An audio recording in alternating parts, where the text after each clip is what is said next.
Welcome to Cranky Live Sports Talk, where passion meets action.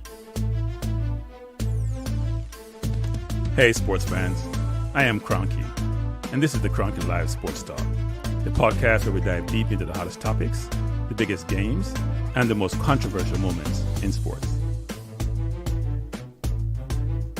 Whether it's football, basketball, track and field, cricket, or soccer, we've got you covered with expert analysis, insider interviews, and unfiltered opinions. Join me as I chat with the biggest names in sports, get exclusive insights and stories you won't hear anywhere else. Cranky Live Sports Talk is where you can hear the real talk, the hard-hitting questions, and the hottest takes. So, if you're a true sports fanatic, you don't want to miss out? Subscribe now to the Cranky Live Sports Talk on YouTube and hit that bell icon to never miss an episode. Cranky Live Sports Talk, where sports come alive. Subscribe today. Hello. I'm getting some feedback here. Good afternoon. Let me guys know if you can hear me out in YouTube land. We're here for the watch along between Girona and Arsenal. But we will update you on other Champions League games as they occur. So I was gonna find a listing where all the games. I don't see the multi-purpose view that I normally have on Peacock actually. So not sure what's happening there, but would love to get that view so I can provide you with commentary on the other games. But it should be an interesting afternoon. Some teams are on the bubble. My team is not on the bubble. Unfortunately. Some teams are way on the bubble, struggling to make the 24. As you know, the format is if you're 25 through 30 plus, you're out because they only take in the top 24. And then in that number, you go from 9 to 24 play in home and away. So those 16 team plays in home and away. The 8 winners of those play the top 8 teams will make it through and don't have to play in this round coming up. So should be very interesting. Now, for the Arsenal team, seem like we're preparing for Sunday against Man City, and seem like we feel good that we're guaranteeing to make this next round. Obviously, we sort of are. If you look at the team, I think all goal difference is about 6 versus the next best team. So we are in a really good spot to make the next round. So the team is reflective of that, I think, actually. Very much reflected. And it should be interesting to see how certain players who are still trying to stake a place, like Sterling, what they do come today's game. Is he going to play well? He's going to show the coach or the manager that, you know what, I should be in the team going forward, because he has not done so to date. And I'm a big Sterling fan, but it has been a rough transition from him from Chelsea, from Man City to Chelsea, and now Chelsea to Arsenal on loan. That hasn't worked out well. So I don't know what he does going forward, because Chelsea doesn't want him. I'm sure Arsenal is going to send him back. So what does he do? Maybe he'll end up in Saudi Arabia, someplace where they just seem to be handing out money. I don't know how much money Saudi Arabia have in their coffers, but it's a lot, people. It's a lot. I heard the Saudi Arabian government in their discussion with Donald Trump sort of indicate Trump wanted him to invest $1 trillion in AI in the US. $1 trillion. Now, people should understand that Saudi Arabia already invests a ton of money in the US. A lot of these venture capital deals used to these private companies behind the scenes. They're the one plowing money into a lot of these. Some fail, but some do really well. So they're just increasing the value of their portfolio. So not something strange for them. But today should be a good game, as you can see in the starting lineup. I showing both. Neto gets to keep a game because Raya played almost every single game. Let must think, why do you bring me on loan? I'm a keeper with a pedigree. I can't get into one game. That's the worst place to be as a goalkeeper. Because unless the other goalkeeper is injured or you have a ton of competition, you want to rest him for whatever reason, he's not running around, you don't get a lot of chances to play. So we have Kiwior and Gabriel. I thought Gabriel was the one who was having some injury problem, and then Saliba had some injury problem. But now we are playing Gabriel and Kiwior. I wonder who plays on the left and who plays on the right. I hope Kiwior plays on the right. Last time Simon left, I wasn't pleased. Califiori at left back. I thought he would put in Lewis Kelly, and then Partey at right back, which I don't like. Most Arsenal. I don't know any Arsenal fan who likes Partey at right back. Yes, Vincey. Hey, Vincey. Well, we do it before the important game because we want to disrupt the player. We want to disrupt their team too. Why not? They're a competitor. I think it's about timing. I think the timing probably coincides with Duran, them getting an offer for Duran, which is almost locked up, it appears. So if you unsettle the entirety, and I don't know why they want to keep Ali versus Duran. Ali's 29. Duran is 20, 22. He has a ton of years in front of him. He's a different striker to Ali, but he's very effective. He's going to go to Saudi Arabia to go into a lot of money, but also playing a hole. Nobody's going to see you and know you and hear you. I'm sure he wants to stay be part of the Colombia national team because he's not a starter in the team. He comes off the bench. So why wouldn't you want to play in the top league in the world, score goals, and push the competitor in front of you who doesn't play that high league as you do? But I think, look, Ollie Watkins, the Arsenal fan, I think we like him. 70 million to me is too much. Or 60 million is, I think Ollie Watkins at 29 is 50 million pounds. When you're paying 70 million for a 29-year-old, to me, that's ridiculous. That's what Man City did with, who was it? Their center midfielder. And that didn't work out too well. That's it, Casemiro. They paid 70 million for what, a 30-year-old. That hasn't gone too right. When you reach 30, your legs start going. I don't care how fit you are, unless you're like a Ronaldo, for example. And even Ronaldo, mid-30s, you could see it going, and then Messi and all of them one direction. Think about all the great players. Rooney finished early. Gerrard. So how much years did it take to get out of Ollie Watkins at the top level? 3? For 60 mil, 70 mil? It sounds like we're desperate. I would prefer we wait until the summer. We're not going to catch Liverpool this year. And any striker we get is gonna be Champions League tied. Ollie Watkins, Gokarek, Sesko, all them Champions League tied. So why don't we just sit and wait until the summer and stop being impatient? We're not catching Liverpool this year. They can't help us to win the Champions League. And frankly, I don't see us pulling back Newcastle, even though Bournemouth did slam them the other day on a 2-0 deficit that we have. So I don't know. It's probably a good idea we're desperate for a striker. Sesko got to wait until the summer. Unless we got money to print and give away. I don't know why we're doing that. I know Arsenal fans, and also fans are not even they're not a consensus on this. They're ambivalent about how they feel about Watkins. I think he has the most missed chances in the EPL, which is like a misnomer per se. Well, it's not a misnomer. It's really, you got to talk about the totality of the stats, because I think he has about 19 missed chances, but he also scored a number of goals, and he also creates goals. He also runs the channel. That's why we're just pushing Kane in the Euros, because Kane is a static striker and more static nowadays. He can stretch defenses, give us a chance to, manage things better. No, Ali's probably push. Ali's a big Arsenal fan. If you grew up a fan, it's like how you see Benty, who plays with the Stark Sports now, who played for Tottenham, is an Arsenal fan. People want to play for their team that they're a fan of. But yeah, I'm not paying 67 million for a 29-year-old. I'm sorry. Yeah, if you're 22, 23, even 24, but 29, nah. And what normally happens is, look at Partey. Partey is supposed to be like 30, 31.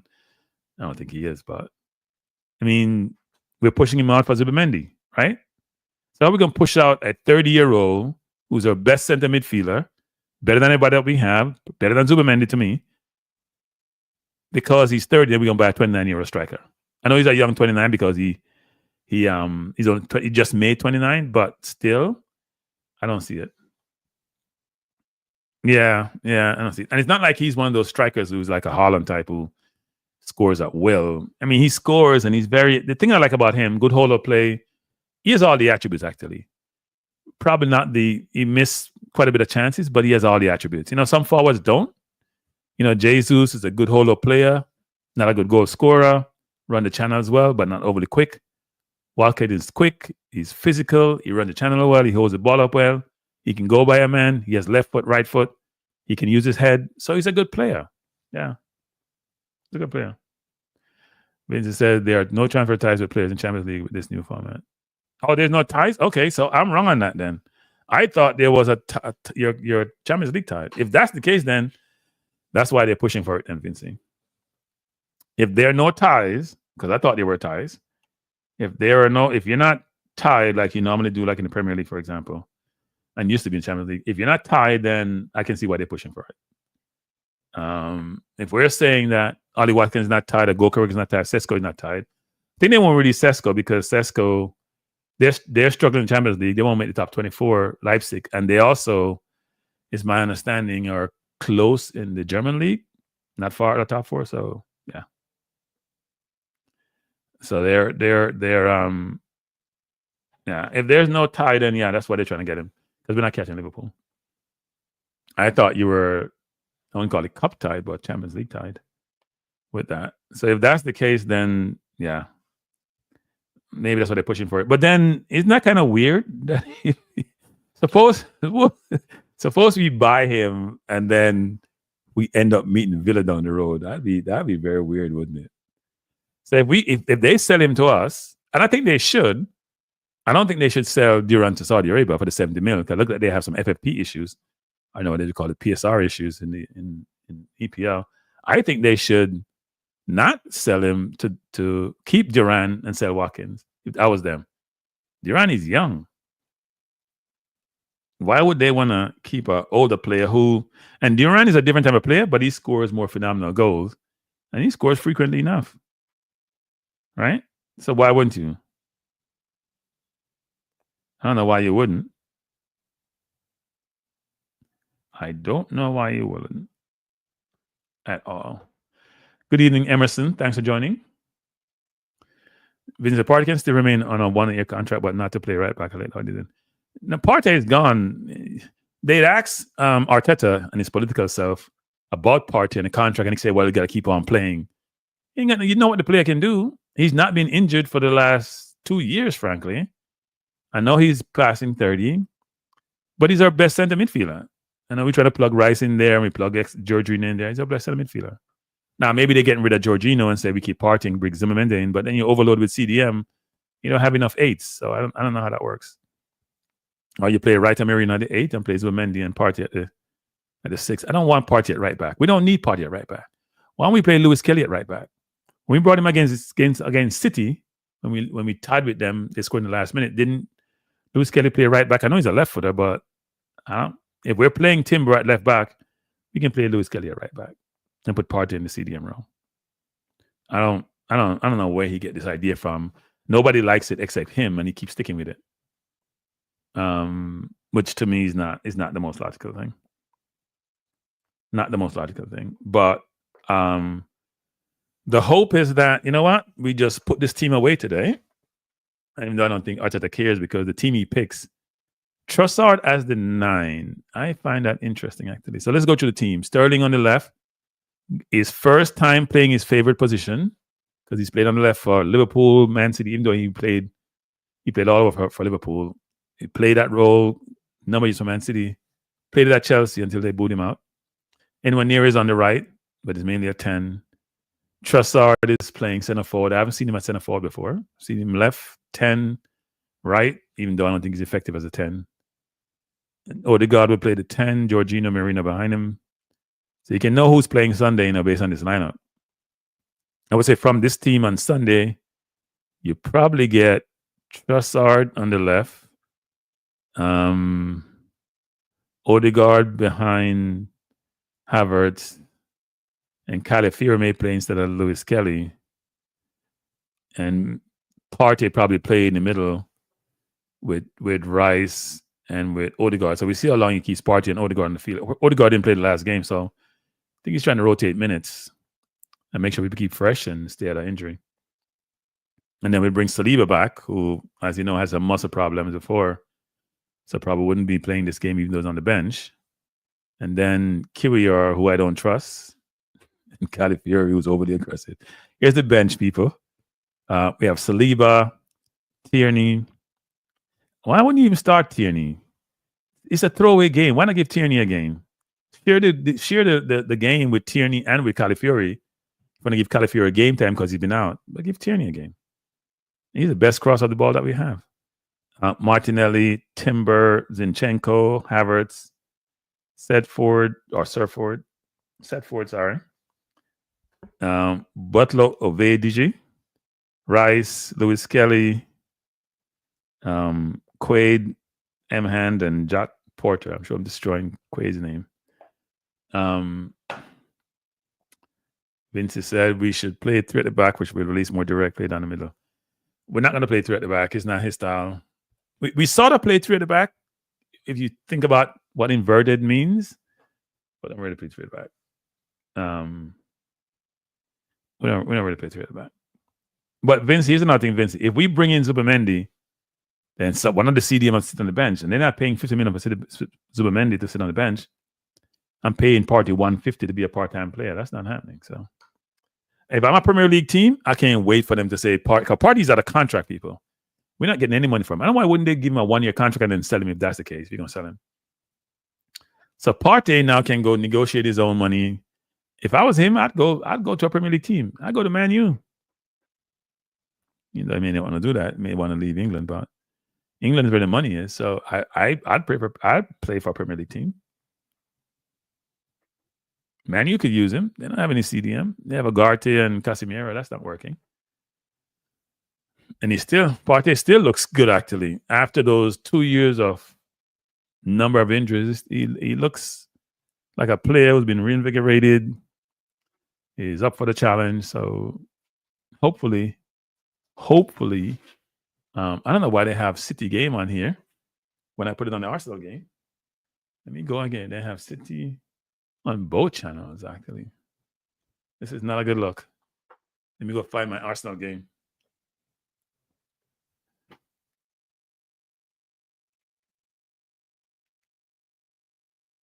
Okay, they bring it back to the Arsenal game. Good. I was wondering what was happening. They showed me City walking out. So you can see the bench, people. Not a bad bench. Not a bad bench at all. In fact, the bench may be better than the starting 11, to be honest. If you want to be honest. Well, I don't know about that. Why haven't I on the bench then if you're going to join Celtics? They keep saying that, and it hasn't happened. I keep hearing this, and it has not happened. So, I don't know. I keep hearing that it may happen, but it hasn't happened.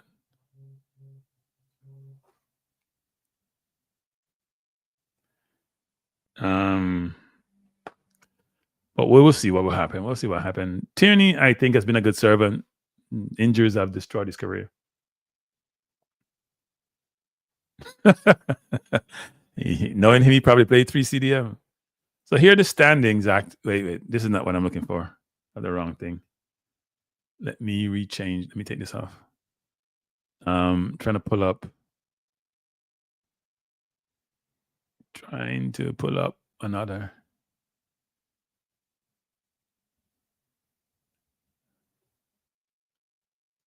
So these are the standings. You can see the first 8.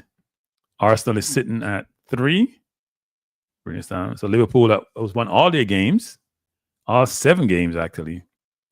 We have Barcelona has lost 1. We have lost 1, but we have tied 1. So Liverpool can win the whole thing if they win today, or even if they draw today, they win the whole thing. Barca can finish second. We can also finish second if Barca loses and we win. Inter. So you see, it is. You get on to 9. Dortmund would have to win and have 16 points. And we have their goal difference is 8, our goal difference is 12. We don't expect getting to beaten by 4-0 or whatever number is. So yeah, we're in a good spot. But this is the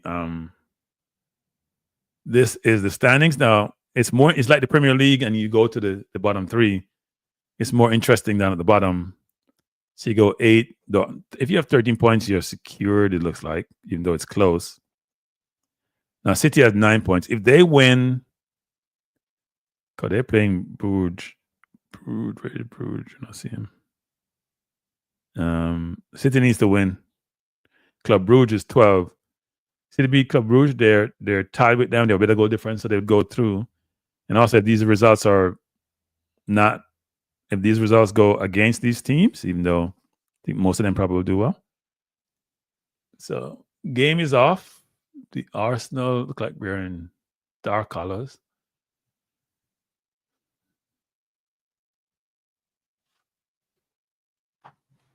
Let's hope this is a good game today.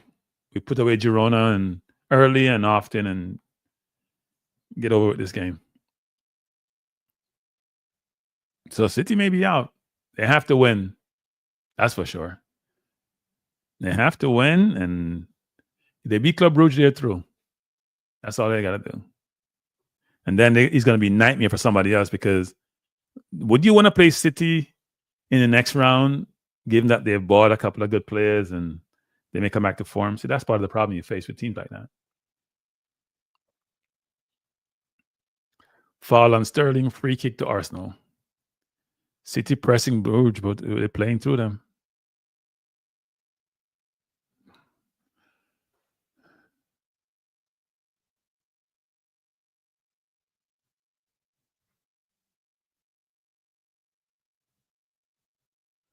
Free kick to Arsenal. We take it back. I don't like how Odegaard take the set pieces. He kicks them too. They're not flat enough. They're way high. They take a while to get to the player, and then you can't put enough pace on it when you get the header in. It's not like Rice, who's coming. You just got to get a head on it, and it's going to his target. Arsenal calling for a handball. I don't think it is on that set piece. Uh-oh. Neto looked like he wanted to give away a goal. Almost did. He slipped, playing with the ball and slipped. Almost gave away a goal. All he had to do was boot the ball downfield and looking at his studs. That was bad, people. You could have tripped the man and be down to 10 men. Oh, that I don't know if let me just see the handball again. I think it's a handball. Yep, it's a handball. We should get a penalty on that. Can't tell me that's not a handball.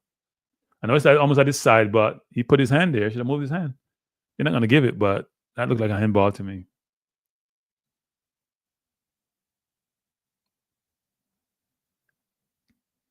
Uh-oh, City's wide open. Bruges is already in on City. City. I know what they're doing. They're trying to press so much and leave themselves vulnerable. Very, very vulnerable. Bruges has scored that goal. Wow.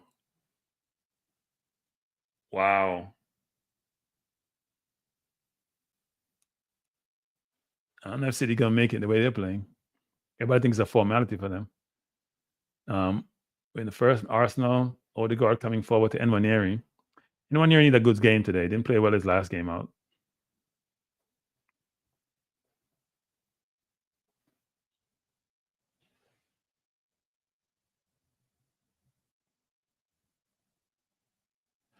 Arsenal dominating possession. We're in the 4th minute.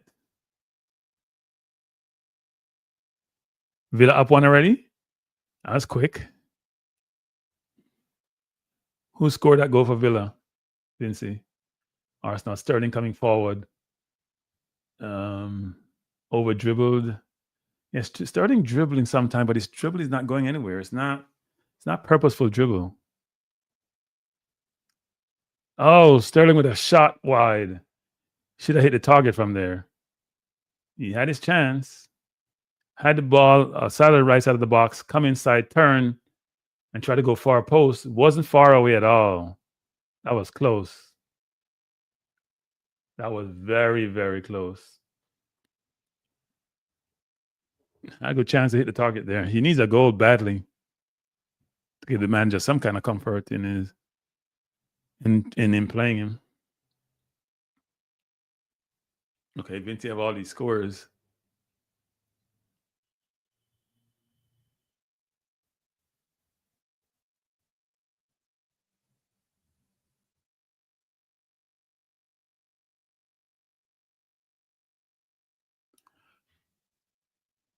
We're in the 5th minute. Score tied at 0. Arsenal already had a shot on goal, which was off target.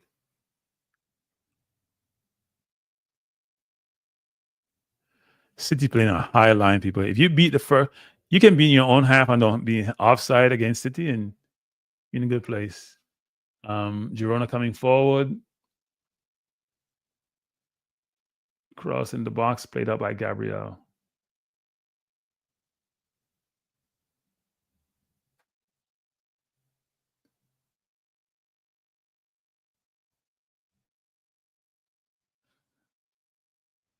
I'm telling you, people, playing against Man City, I wish they play us like that on Sunday. They're wide open.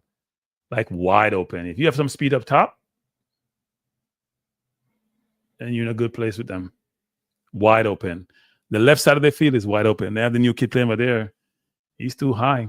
Anyway, 6th minute, Arsenal 0, Girona 0.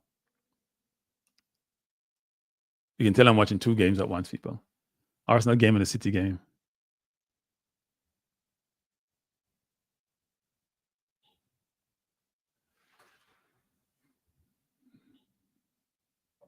Arsenal left side dominant in this game, which is interesting. We normally are pretty right side dominant. Sterling, brilliant run on his man. Try to play it. Brilliant play by Sterling. Blocked by the defender. Everybody's scoring, Vinci, and we're not scoring yet. I think we're going to score, though.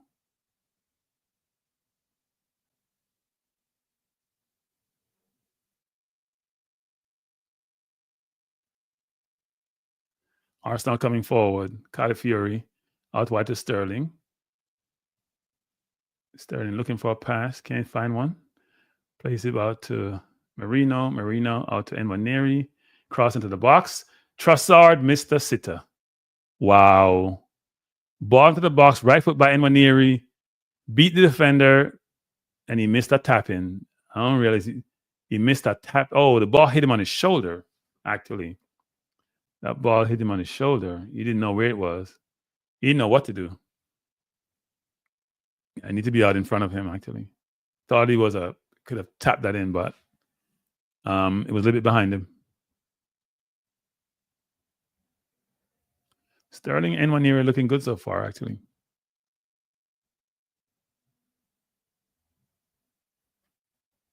Arsenal coming forward. Partey into Trossard. Trossard foul on the edge of the box. Referee says no foul. Trossard is down.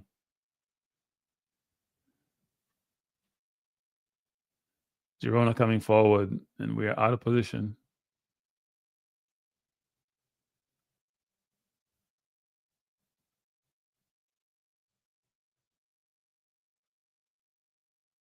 Girona looking to shoot.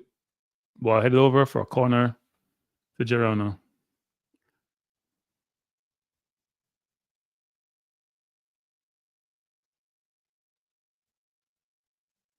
That was a good shot, actually. Yeah, I'm giving Lena some trouble.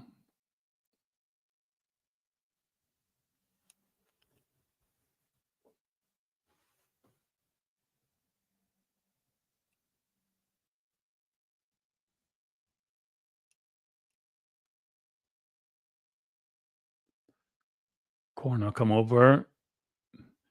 Way too long.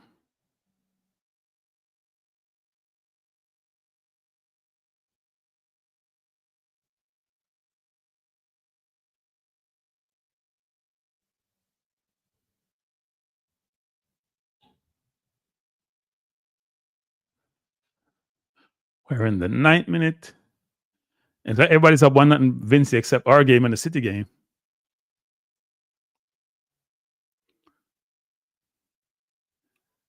In the 9th minute, Arsenal 0, Girona nil.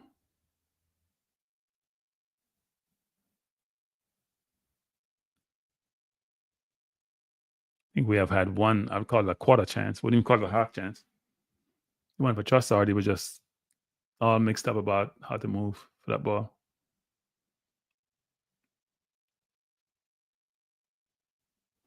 Girona coming forward over the halfway line.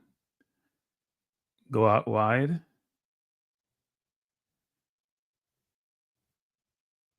Oh, play a brilliant move to get by Partey and Nwaneri. Wow. Player bamboozled Partey and Nwaneri. Brilliant move. Should have done better, actually. After getting into the box, should have done really better.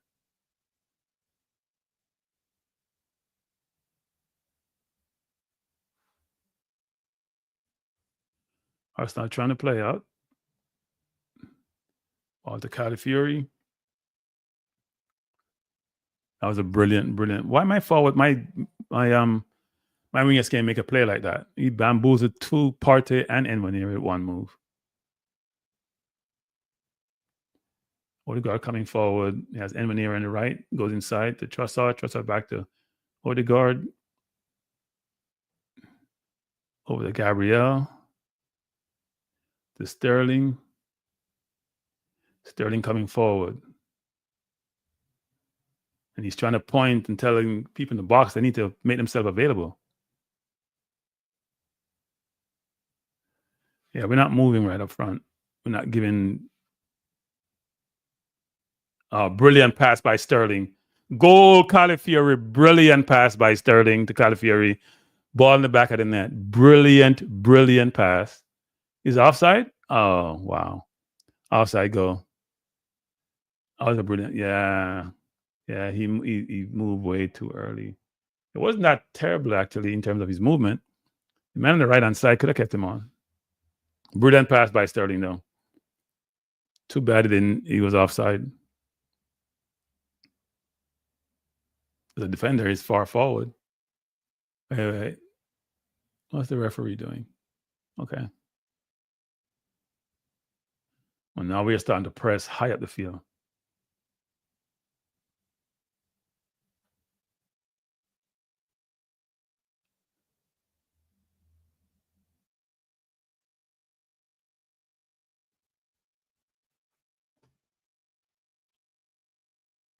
We're in the 12th minute of play. Arsenal nil, Girona nil. My thoughts on a new format. I don't have a perspective. I know some people are complaining about it, but it's something different. You got to get used to it. You don't have to play home and away. There's more money involved. Obviously, it was precipitated by what transpired with the breakaway league. So I don't have a perspective yet. Got to see how it sort of play out in terms of these rounds coming up. But it's different. It's different. Has it changed anything in terms of the top teams? Top team still goes through. Shot by Odegaard. He's been awful shooting for goal this season, people. He scored one goal from a penalty. He's been off. Last year he scored what 7, 8 goals? It's been awful. Look at that shot. That's like a field goal. That's part of the problem that we have with scoring because our number 10 is not scoring. In fact, he has not played well since he came back from injury. And we were crying about him coming back and he needed him back and he hasn't played well. He does a lot with the ball or a lot of movements, but it's not resulting in end product. And he's getting chances too. He's probably got. I'd love to see how much. I got to check that much chances he has versus some of the other players. Girona coming forward. Change of play to the right winger.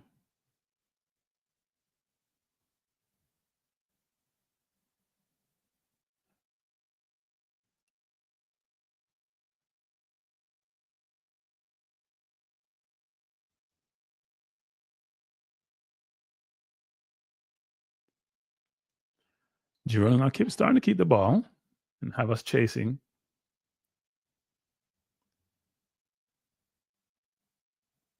They're just keeping the ball in their defense, and we got to time the press. Not timing the press right.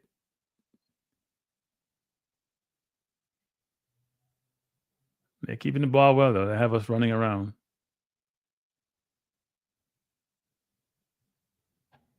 And then they break it easily. They have us chase them down, and they break it easily.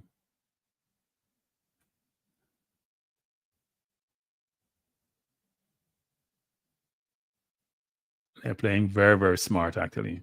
Arsenal win the ball back. Calafiori tripped up. Good anticipation by Calafiori to win that ball. If Calafiori had just leaned to the left, to the right versus the left, he would have been in on goal. He leaned the wrong way. He wasn't that much offside. The person on the far side was sort of keeping him on.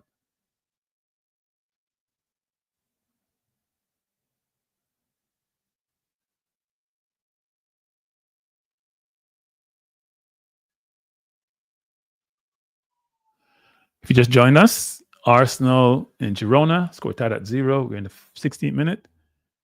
And I'm looking at the Man City Bruges game, and that's also tied at 0. They're also in the 16th minute.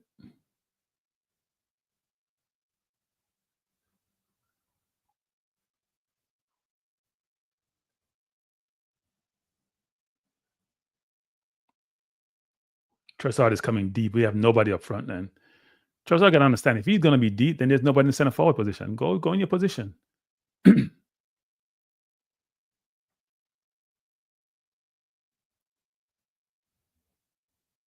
Sterling, tough complain and run back out. You run in the offside position, you're still staying there. He didn't get the ball.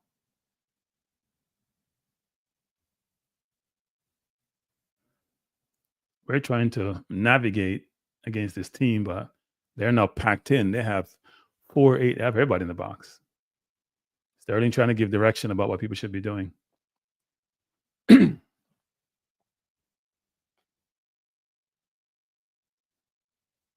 He went for the run again, nothing coming. He's getting more frustrated. And if I make the run, pass the ball.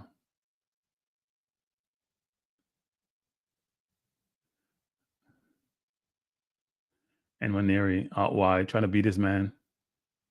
Went inside to Marino. Tried to go back to Nwaneri. That was close. Almost got that pass through. Goal kick to Girona. That was a good idea, but too much pace on the pass. Good idea by Nwaneri trying to bring it down. I go to tempo, I should say, to bring it down. I'm also watching the City game versus Club Brugge, tied at 0.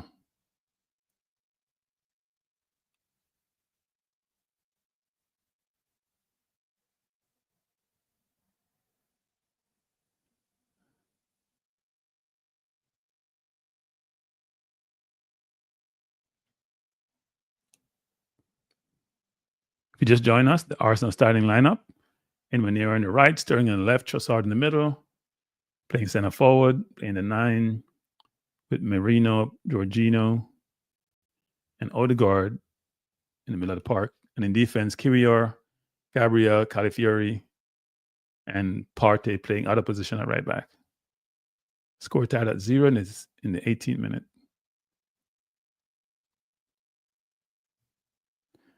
So PSG, you're trying to book there. So PSG is in that bubble, I see that bubble.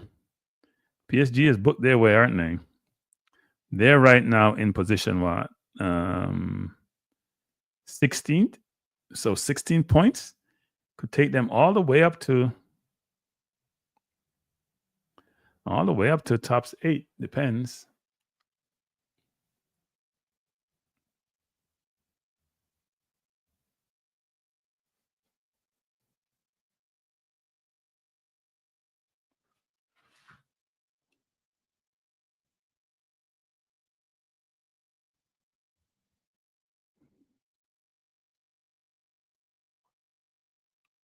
I have no idea what the referee's calling.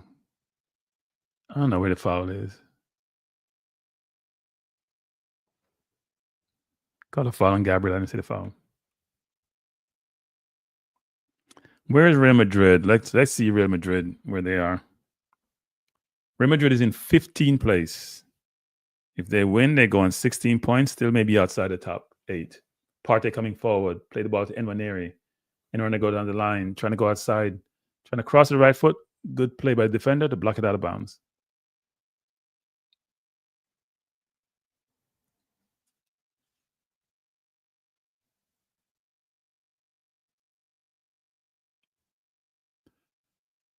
City has their old team on the field, an old team with no legs. That's probably part of their problem. Just don't have the legs in the midfield anymore. Corner to Arsenal. I see Gabriel is there, but it's going to be taken by, who is this? Nwaneri? Okay, not Odegaard. Good. Beat the first man, Nwaneri. Good corner. Very good corner. It fell all the way to the back post. Ball to Nwaneri. Sterling was crying, calling for it. He should have passed it to Sterling on the wing.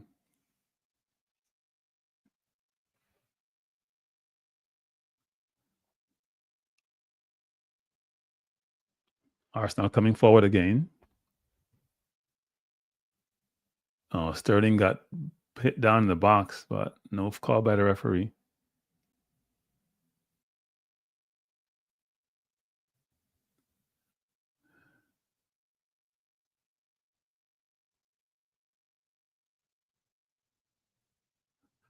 I know what happened. Gabriel fell on that play, that corner. That's why the ball went over the top.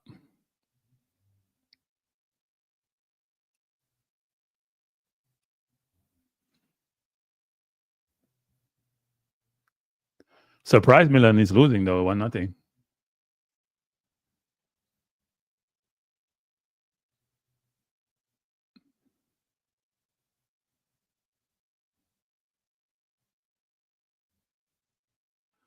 Arsenal with the ball. We're in the 21st minute. Score tied at 0.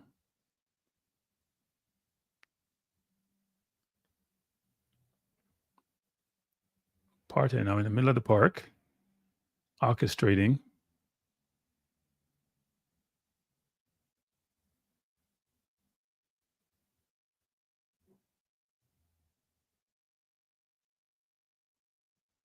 Sterling to Kiwior to Partey to Odegaard. And we can't penetrate. We need to find better ways to penetrate. To Calafiori. Girona is just relaxing because we're not making any penetration. Odegaard is spinning a lot with the ball, but he's not doing anything effective with it. We noticed that from the other day. Takes the ball, does a lot. He's coming forward now. He has Sterling wide. Sterling with the ball, coming forward.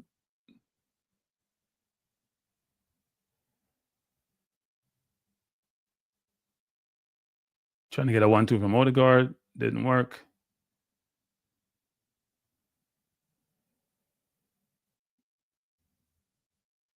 Good move by Marino. Back to Gabriel, back to Marino. We've had the ball for at least 3 minutes of possession, but can't do anything penetrative.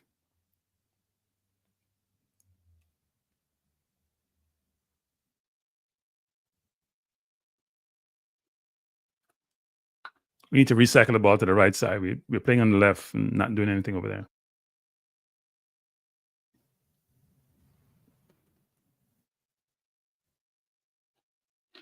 And Trossard turns it over. Not a good play.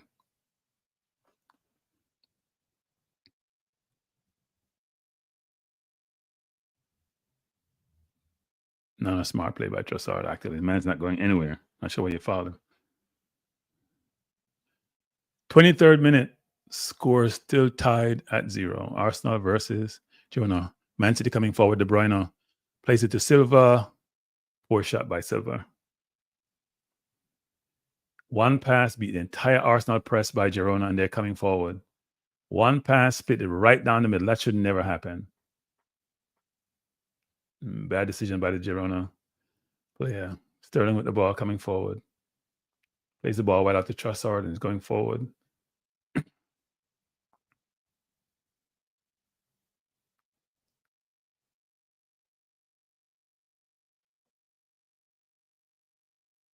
We're not playing the ball when our players run. We don't want to take the risk. We're so position focused. Sometimes the players getting behind the defense and they're playing the ball over the top. We don't. And the players getting frustrated because we're not making the penetration. Might as well take the risk and lose the ball. Georgina coming forward to Trossard. Girona calling for offside. Trossard plays it back to Gabriel.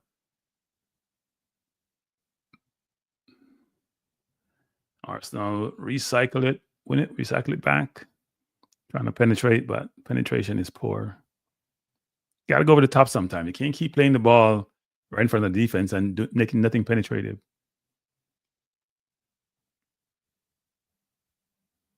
Sterling coming forward. He's in the box. Try to cross with his left foot, but he got blocked. I think he needed to cut that back and then pick his man out.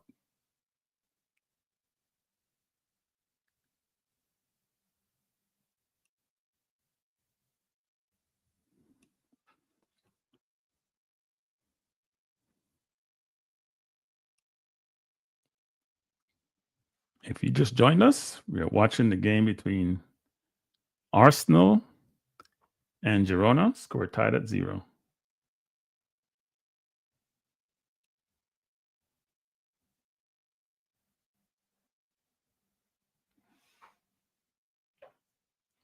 Corner by Trossard, wide Gabriel, missed.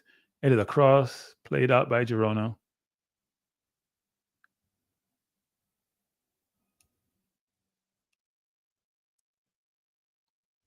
Neto with a brilliant attempted pass.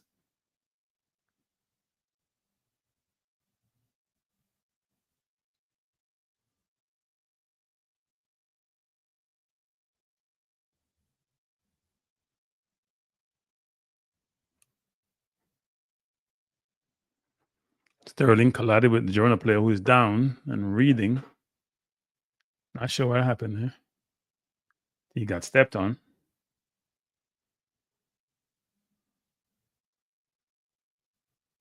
And nothing in that play.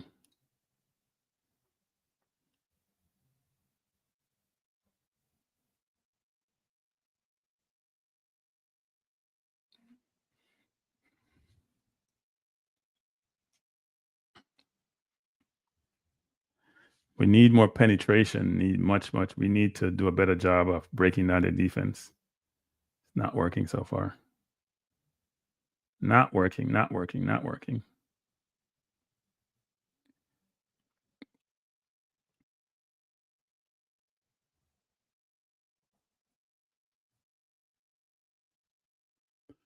Girona trying to come forward. We've dominated possession, but not being penetrative at all. That should be a foul, referee. Come on. He's manhandling Trossard. Trossard, you got to be stronger, though.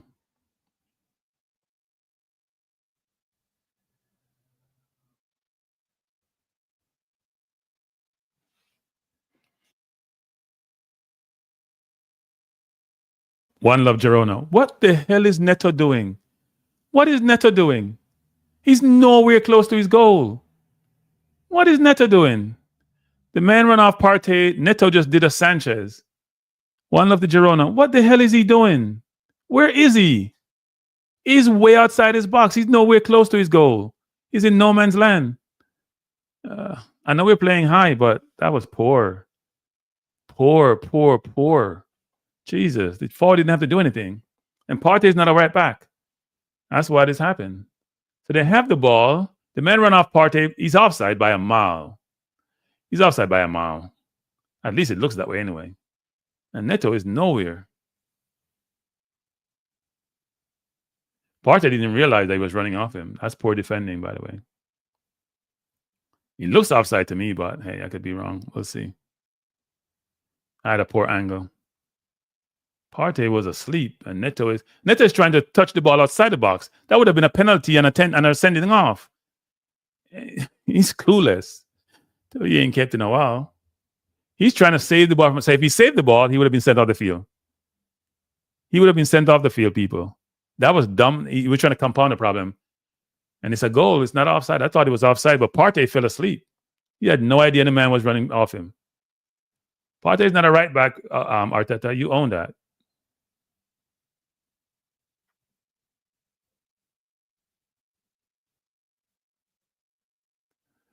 We don't look penetrative at all, though. Partey has given up some goals this season, Not a right back. And he caused the one against Villa with Watkins. He's made some mistake. They've beaten us again. Partey is way up the field. Can't get back again. It's going to be maybe 2-0. Should have been 2-0. We're playing like City, wide open, penetrating and not doing anything, wide open.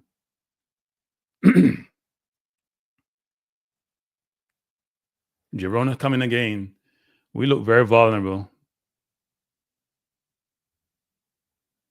I don't think we need to press Girona. Let them play football. We press them, they stay deep. Then they're playing counter-attack against us, so we're not managing it well.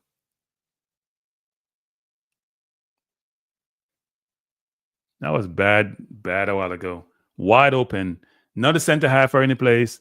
Partey's out of position. Men run off him, and there's nobody in the middle of the park. And we know Kiwior is not ready for this. He's on the right side. He's nowhere in sight. Nowhere in sight. He should be recognizing the man is running off Partey and be covering for Partey, even though that's Partey's decision or Partey's responsibility.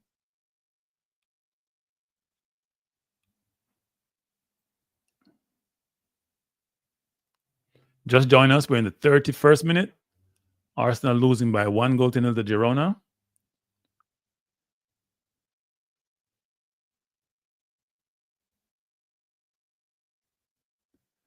We're playing the ball a lot in the first third, but we haven't done anything really. We haven't penetrated at all. We haven't looked like penetrating. Change your wing end when Eric Sterling is wide open. Why are you taking so long to get the ball over there?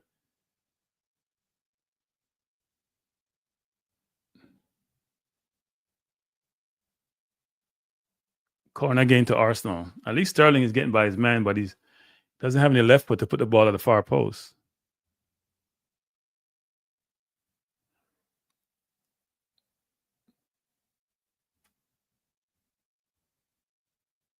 Yeah, he came from deep, and Partey had him way onside. Partey had no recognition of the man running off him. And Neto trying to save the ball from outside the box.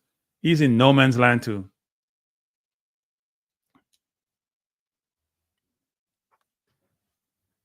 Corner to Arsenal, taken by Trossard. And poor corner. Corners have been poor. Without Rice, our corners are horrible. And now we're struggling again to keep up. Corners are horrible. From the other day, Odegaard, everybody else apart from Rice. Rice and Saka used to take all the corners. They're gone. We can't take corners anymore, people. Poor.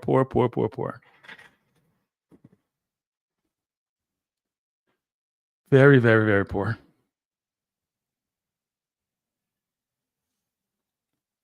Leverkusen leading too? I don't know what we're doing, but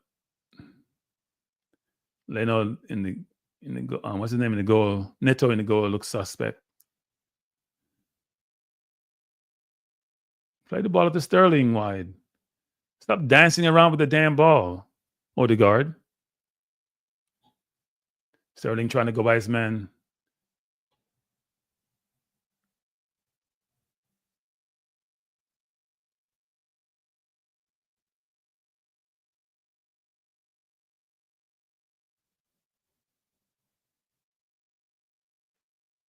I don't know why we just reluctant to cross the ball in the box. We have people in the box. Ball cross over to Partey. Plays it back to Nwaneri.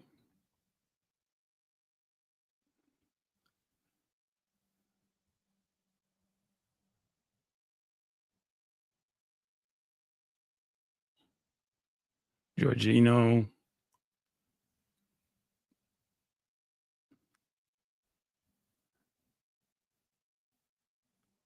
Good cross by Sterling. Too flat, though. Way too flat. Got to put some more height on the ball.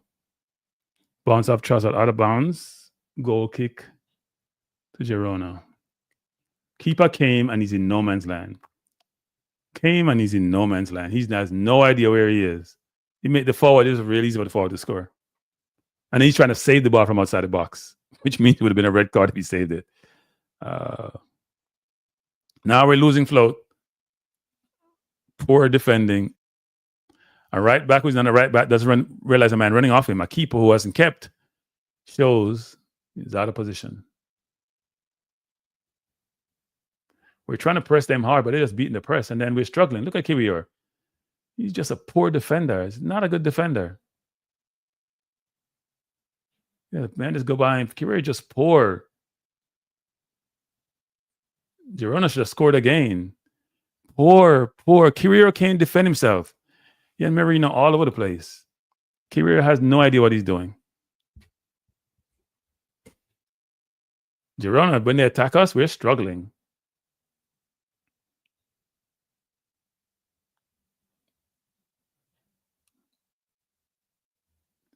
Really, really poor.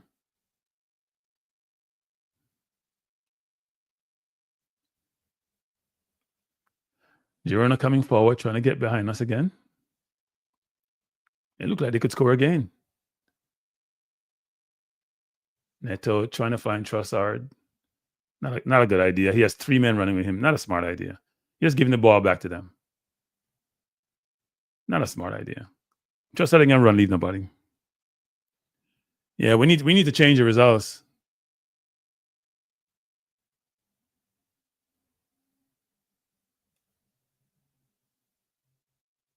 We have 63% possession. Oh no, we have a shot on target. Seriously, that's our problem. Being penetrative doesn't work. We can't break down teams. We're trying to press, but the press is disorganized. The press hasn't turned them over once. All they're doing is spread the field and just play the ball behind us, and we can't recover.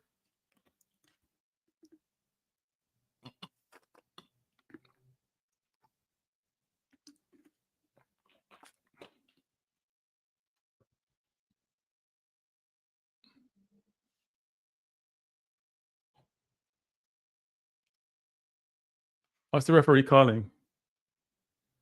Is he calling a penalty? Wait, don't see what happened. It looked like he's calling a penalty. He's calling something. Girona players are protesting. We'll see what VAR has to say. But he's calling a penalty. So Partey going through. Oh yeah. It's a penalty. He tripped Partey. And then he's protesting afterwards. He tripped him and he realized what his mistake was.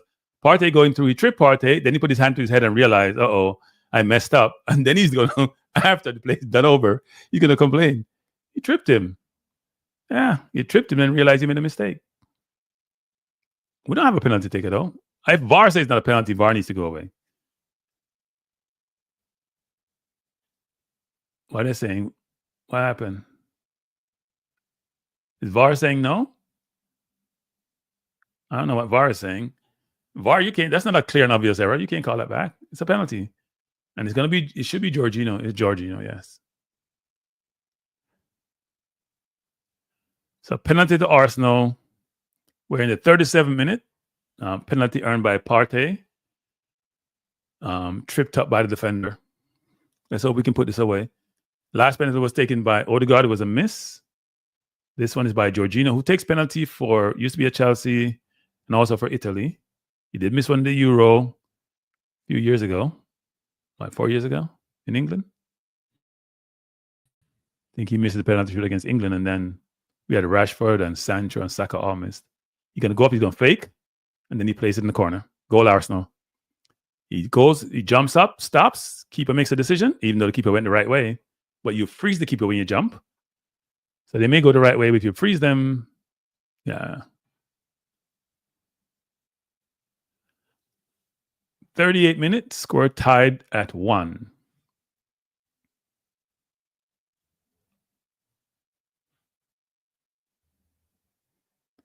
The referee saw that really good, actually. Villa Celtic 2-2. Wow. That's a goal fest. Good penalty by Jorginho.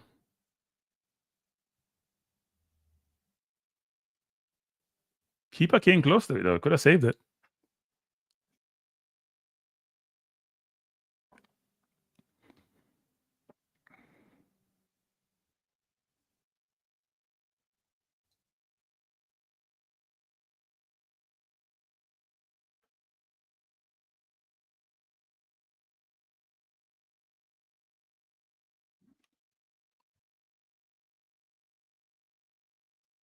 We're pressing high and we're not covering off well defensively.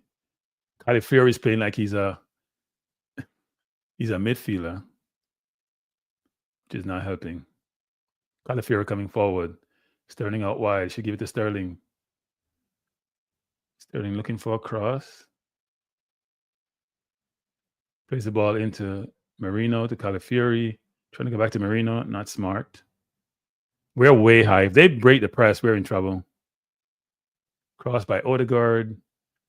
Nwaneri trying to beat his man. Controlling. Has no shot. Come back out to Partey. Partey come all the way out to Kiwior. Recycling the ball again.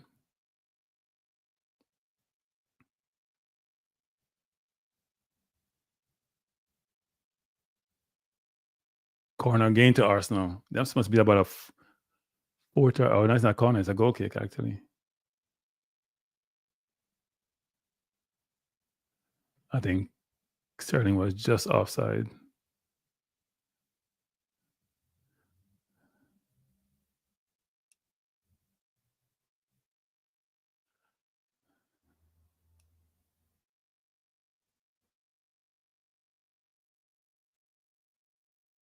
I wonder if teams just got better at beating the press, because the press used to be new and suffocating. Poor move by Marino trying to hold that ball up instead of passing the ball off. Here comes Girona again.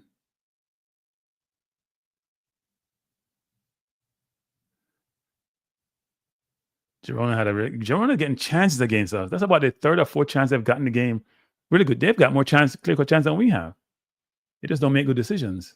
Odegaard coming forward. Ball to Partey. Partey into Nwaneri. Is that the shot by Nwaneri is blocked while rolling out for a throw.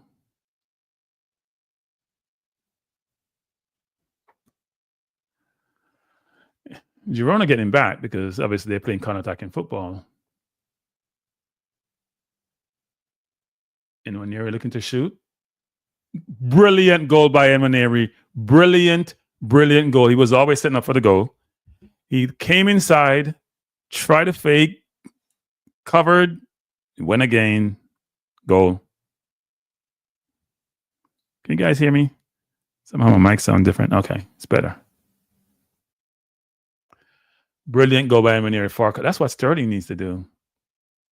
Really good goal. Got the ball, came inside, faked.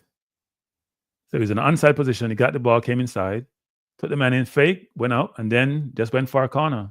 It's a brilliant left foot, by the way. I can see him competing with the Billinghams of the world in 2 years and all those other players for the number 10 role. It's a brilliant. The keeper had no chance. Just join us. We're in the 40th, 43rd minute. Arsenal leading by 2-1. Girona did take the lead after really poor defending by Arsenal. Arsenal has come back to take the lead. We got to penetrate better, though. See, that goal was scored from outside the box, which is what we don't do. That's what Odegaard needs to do. It has been doing. Partey is pressing high, and what Girona is doing, running off player from the midfield into Partey's position, and we haven't picked that up so far this game. Good comeback by Arsenal, though. Down one, I think, come back and score 2 goals in less than 20 minutes.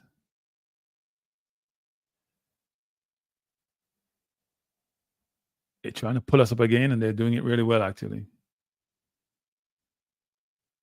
They pull up there, they're creating space between the second and third line of defense, and we're not recognizing that. So when we press high, we only have 2 men back, basically, and then they just beat the press running off them, and we're in trouble. Arsenal coming forward again with Odegaard. Finds Trossard. Nobody's in the middle to help Trossard. Oh, Trossard, a brilliant shot and hit the crossbar. Wow. Keeper had no idea. He put his laces through it and hit the crossbar and went out of bounds. Yeah, it's a great goal by Nwaneri. Trossard almost scored. He kicked a bullet. Keeper didn't move. Ball just hits the crossbar. He had no chance. Had no chance in Nwaneri goal too. What Nwaneri scored is what we're missing. from Odegaard, and from all the other players, frankly. Saka does that, but I'm not sure he does as well as Nwaneri. Actually, Nwaneri does that really, really well. Comes in and he looks for the far corner and he picks it out real.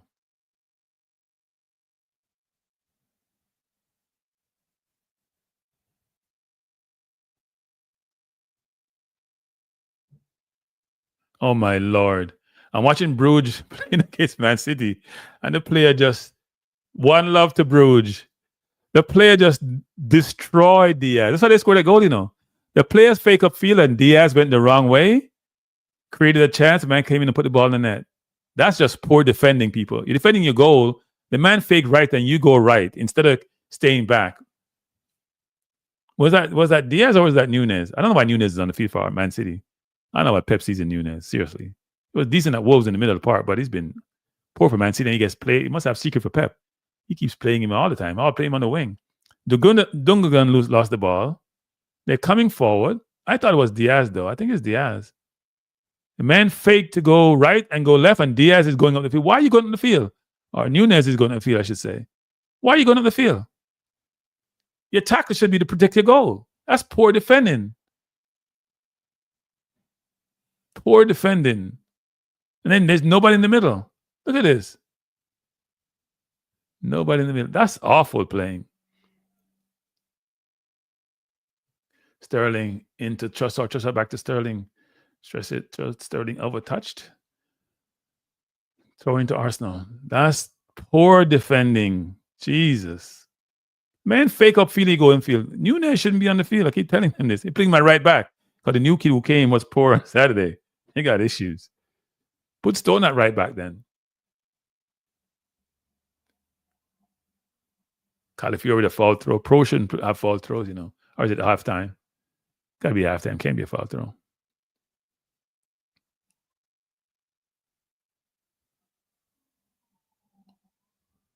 Brilliant goal by Nwaneri, though. Not the first time he's done this for Arsenal. We're at halftime in the game between Girona and Arsenal. Arsenal leading by 2-1. Girona went ahead with a bonnet play by Partey. And no Kyrior in sight. But Arsenal came back with goals. One a penalty, one by Partey, scored by Jorginho. And then really good goal by Nwaneri, coming in from the right, left foot shot. And for the other games, I'll give you the scores. Man City losing. They ain't going to make the last 24.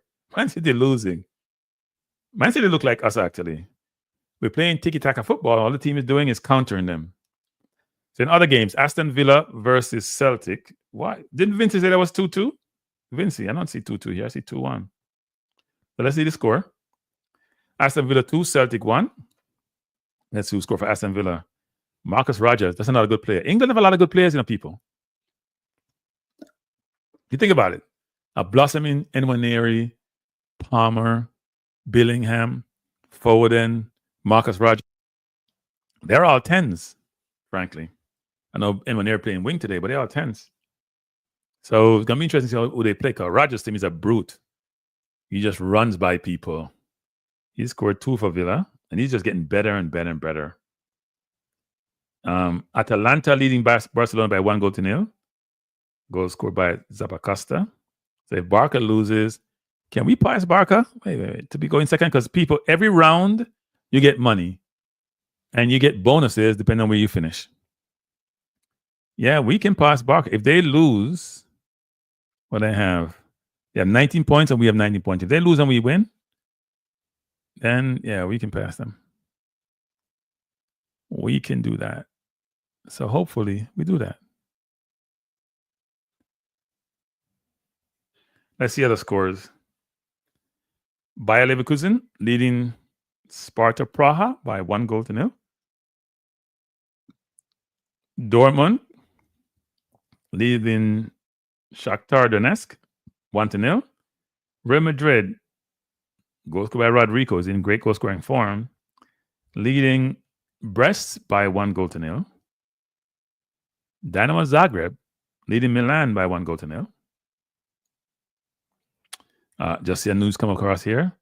Senator Mendez from New Jersey, who was convicted of bribery, get 11 years. Hey, Jamaica, you hear that, Jamaica? Send people who commit crime to jail, especially corruption. Girona losing to Arsenal. This thing needs updating by 2. I just lost my train of thought. I don't know what my thing here is not updated because Vincent may be right. I just realized they have the wrong score for Arsenal. They have Arsenal leading by 1-0. This app I'm using is then useless. This is useless because this is saying we're losing 1-0 while we're winning 2-1. What are they doing? They haven't updated the app. Let me get out of this and come back in.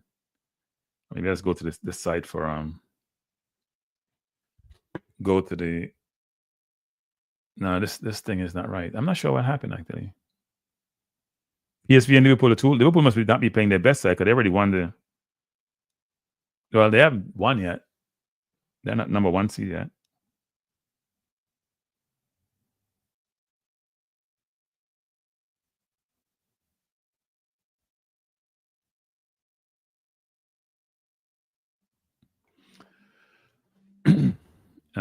What else? Trying to find out if I'm gonna put in Champions League score and see if I can find out. So here are the scores. PSV, wait. Leading Liverpool by 3-2. 3 goals in one half of game? Really? Wow. Dortmund. I mean the full match results here. I gotta look at the Arsenal. If the Arsenal score is not right, they're not reading the scores. Arsenal should be up top here. Okay, the scores are right.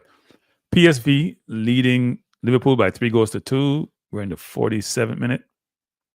Bayern leading Slovan Bratislava by 1-0. Dortmund leading Shakhtar Donetsk by 2-0. Leverkusen leading Sparta Praha by 1-0. Arsenal leading Girona by 2-1. Barcelona and Atalanta tied at halftime, because that goal must have been disallowed. Real Madrid leading Brest by 1-0. Man City losing by 1-0 to Club Brugge. Young Boys and Crvena Zvezda by 0-0. LOSC versus Feyenoord, they leading by 2-1. Juventus losing by 1-0 to Benfica. Looks like there's a red card in the Milan game to Musa. That's why Milan is losing. Inter leading Monaco by 2-0. SK Sturm Graz winning 1-0 against Leipzig. I can't even pronounce this team name and they're leading Leipzig, really? Salzburg losing 3-0 to Atletico Madrid. Sporting losing 1-0 to Bologna. And PSG beating Stuttgart by 3-0. So PSG sealed their run in the next round, actually, very easily. But Man City losing. So I'm watching the Man City and the Arsenal game, and I must tell you that Man City can't penetrate good enough. Not good. They have to do a better job of penetrating, getting by the second line of defense. They're not doing the best job doing so. Not doing the best job doing so at all. Not a good thing. Not a good thing. But we're winning, which is Arsenal. You want to know who we is, and if the jerseys and the track and the top sweat top doesn't tell you, then I can't help you. I'm watching the City goal again. The goal against City. So the man is out wide. Nunez have him. He fakes right, and Nunez goes right. Like, why Nunez is playing right back, people, is beyond me. Why Pep keeps playing Nunez at right back and then play him at left wing? Pep has lost it. Seriously. Lost it. And then the ball ricocheted all over and put into the back of the net. Why Nunez is at right back is beyond me. That makes no sense. I know the other kid was poor the last game and because he's nervous, but Nunez cannot play right back. Nunez cannot play left wing. He's a midfielder. Not every player is versatile. That's when he put Fernandinho at right back playing against Real Madrid. Vinicius Jr. couldn't believe his luck. I think Kyle Walker got an injury, and he put Fernandinho right back. Or no, he put Fernandinho right back in one game. For God knows why. Man's a CDM. That put him Partey at right back. Not a right back. Never has been, never will be.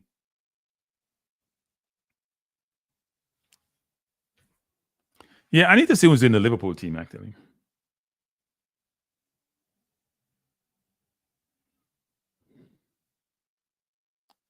I need to see who's in the Liverpool team. Who is in the Liverpool team? Because they have so many players, they can play anybody, frankly. Liverpool versus PSV. So Gakpo score a penalty. I don't know what's wrong with my I think here. So Liverpool has they're playing a youthful team. They're playing Gakpo, Jaden Dans, center forward. Chiesa playing.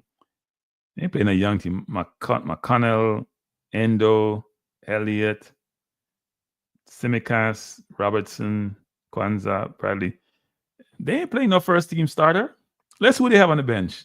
On the bench, they didn't even put their players on the bench. Liverpool is playing. I don't know. Liverpool ain't playing it.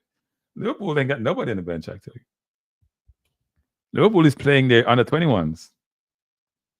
And they're only losing by a goal. Seriously, people. Let me see first team players there. Keller is playing. He's a good goalkeeper. Robertson, Kwanzaa played first team, but he's not a starter. Gakpo is probably the only person out here who's a regular starter. Tsimikas has been sharing time with Robinson of late, but no wonder. I was wondering about that score.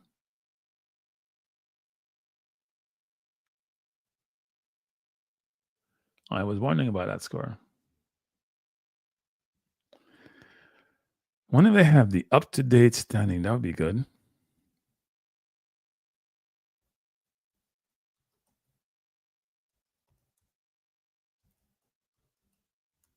So who are you picking for the Champions League this year, Vinci? Matches standings. Let's see they have up-to-date standings. Nope, they haven't shown the standings subsequent to this game. Oh no, they have shown it. Let's see where we are.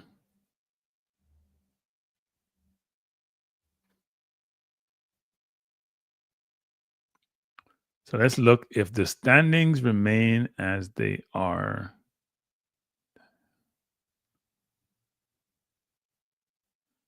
I don't know what's happening here.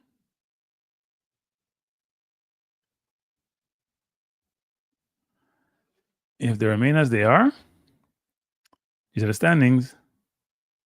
Liverpool will finish with 21 points. Barca is losing, but they can also get 21. Arsenal has 19, but still we need to score some more goals to tie Barca. So if we score 2 more goals and they don't score, I'm not even sure what the tiebreaker is. But we shouldn't be giving up goals. But I think Barcelona is losing by 1. It was. I thought Barca was losing by 1, but no, that goal was disallowed.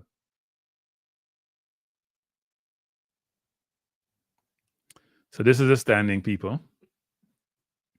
You can see Liverpool is going to go through. Arsenal is going to go through.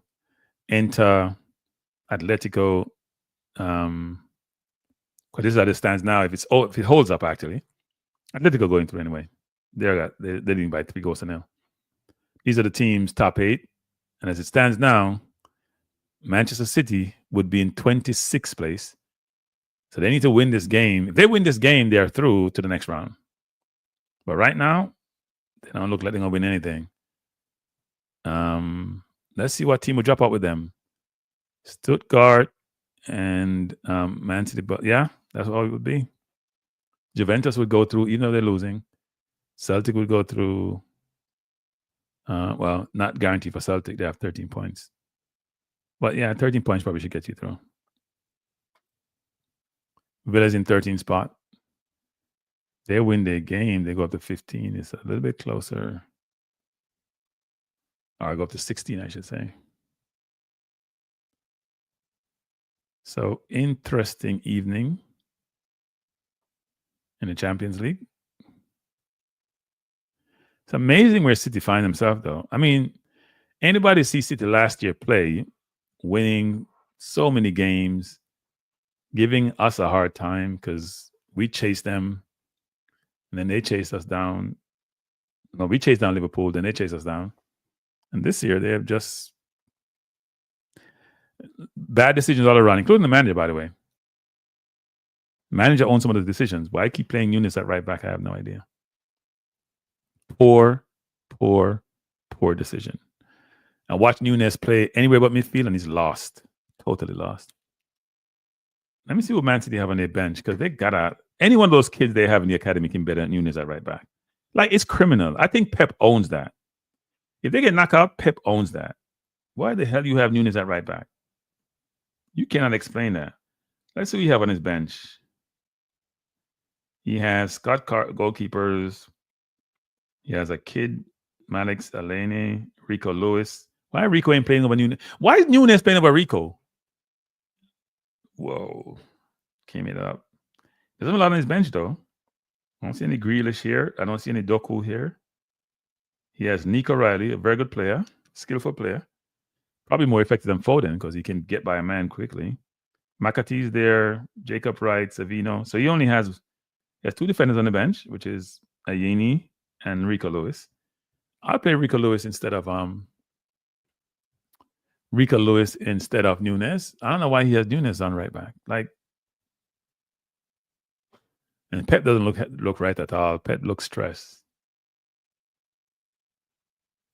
Savino coming on for Gundogan. Yeah, Gundogan, his legs are gone. So Savino, he has more explosiveness out wide.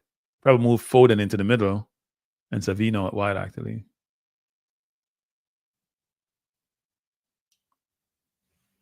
I don't see the other kid, though. I thought I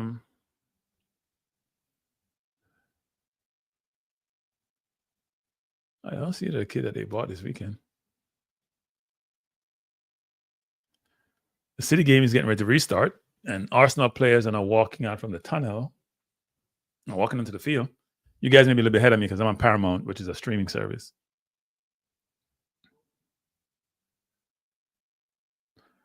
Club Brugge leading Man City by 1-0.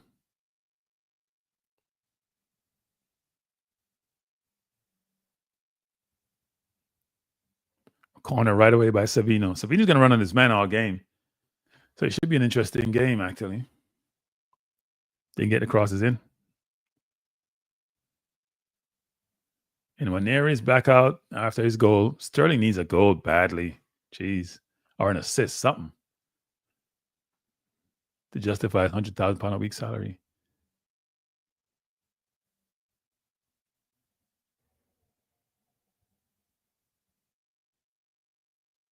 Arsenal making a change? Who's coming on? Timber coming on for who?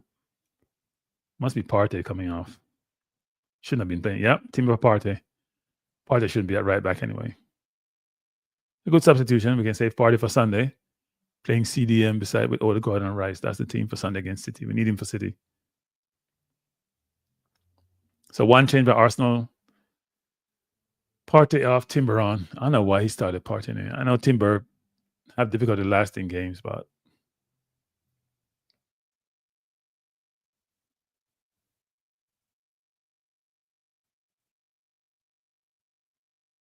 corner again to City. City getting corner galore. Savina come on, 2 ball, 2 touches, 2 corners. Oh, what a miss by Stone. John Stone missed a sitter. It's harder to score, hit a target than to miss. Really bad miss. Arsenal pressuring Girona, but they beat the press easily. And Kyria is slow. I don't trust Kyria to be being no last man. We think we're playing with Saliba and brilliant ball by Sterling. He should go back inside of Sterling. Decide to hold it. There's nobody in the middle.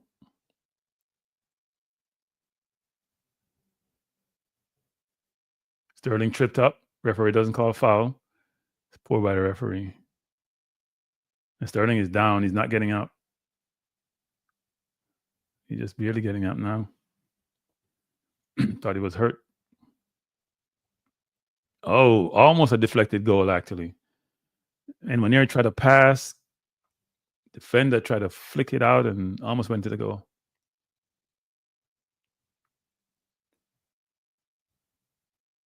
Yeah, defender used his wrong foot, actually. Almost scored.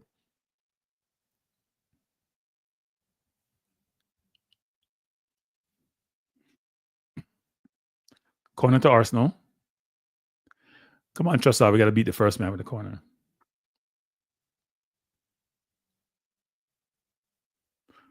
We haven't scored from set piece in a little while, We're scoring at a high rate at one point. Good corner by Trossard. Arsenal players down, rolling around. Not sure what happened.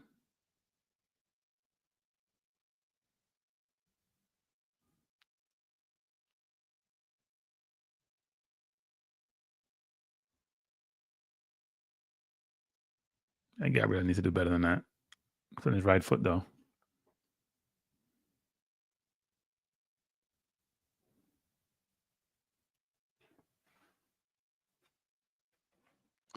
Arsenal still pressing. I think when we press, though, there's a big gap between the three lines of defense. Because the press is not simultaneous. And that should be a corner to Arsenal. They're trying to play it from the back, but that didn't work that time.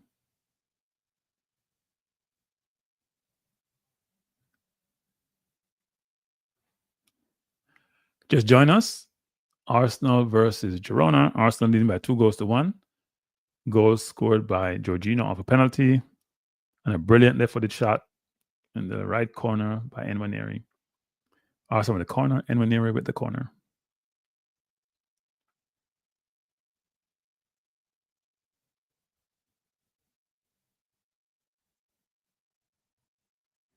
Good corner.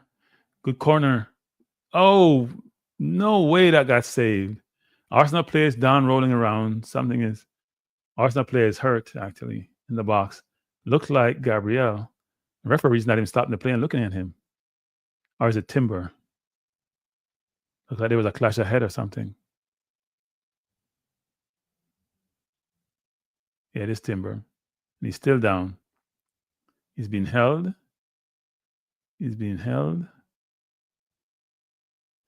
Timber should have scored that goal. I don't know what happened. The ball hit him. And he's going to try to head it. And then I think he got hit when the ball was being punched out by the keeper and the defender trying to stop it. Then the keeper hit both his man and Timber also. Timber's recovered. Amazing how player recover when they don't get the kick. Yamal scored for Barca. So Barca is up 1-0. So they probably end up coming second and we come third. If the score keeps up.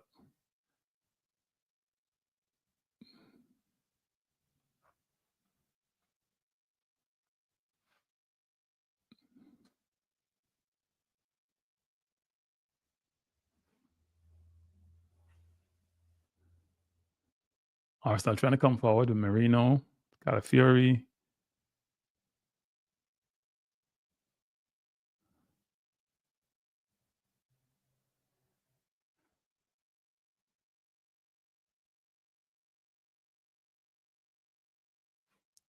And Nwaneri. Arsenal just keeping the ball and having them chase us.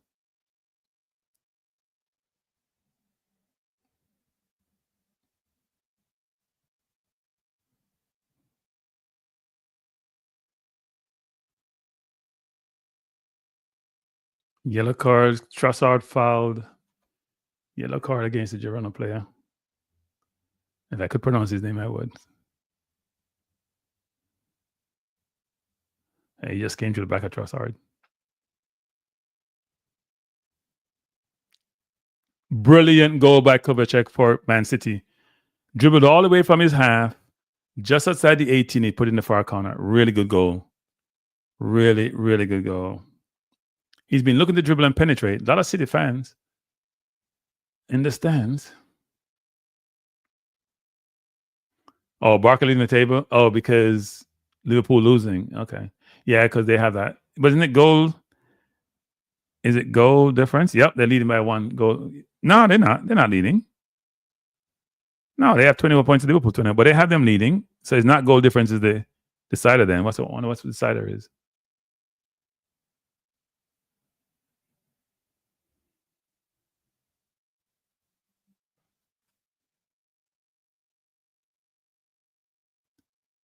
Really good by Kovacic, though. Really, really good goal.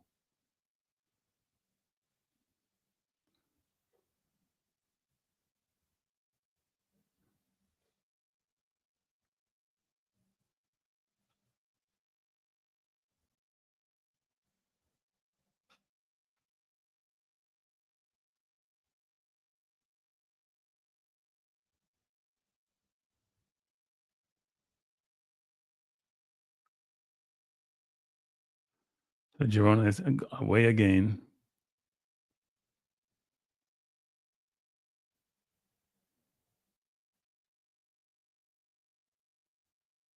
Good defense by Calafiori. Took the ball off the player. Arsenal now coming forward with Timber. So City still have a chance.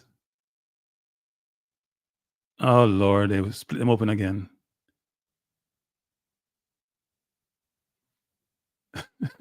Man City defense is a joke, people. And when Neri just bamboozling people over the left-hand side.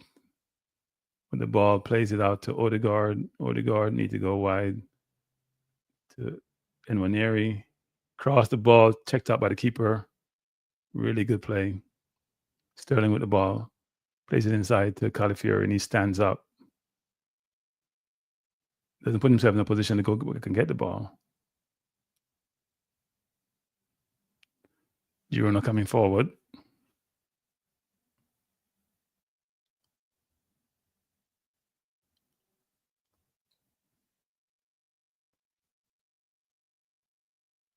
Pep just got a yellow card for remonstrating.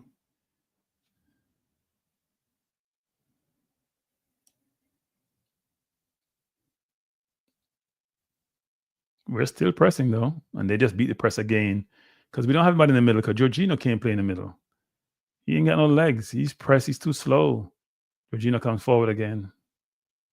Good play by Sterling to block him.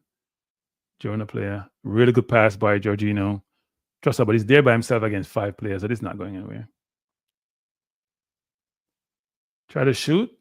Hit outside for a corner to Arsenal. Blocked and corner to Arsenal. Yeah, City need to win. If they beat Club Brugge, they're through to the next round. They have to win the game. They can't draw the game. So they have to win, then Club Brugge will lose, so then they will be ahead of them.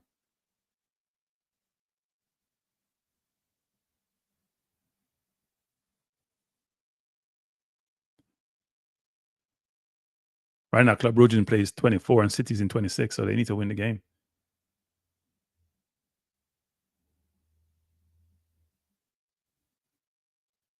Corner to Arsenal will be taken by Nwaneri.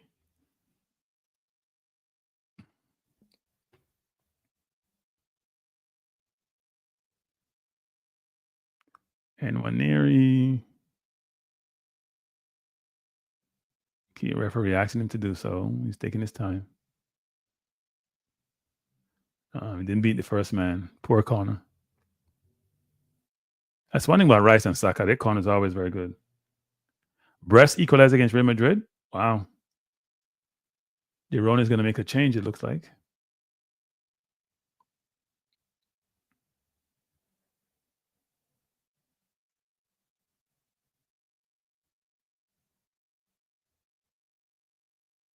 And when they were trying to go to far post to Gabriel, but wasn't there.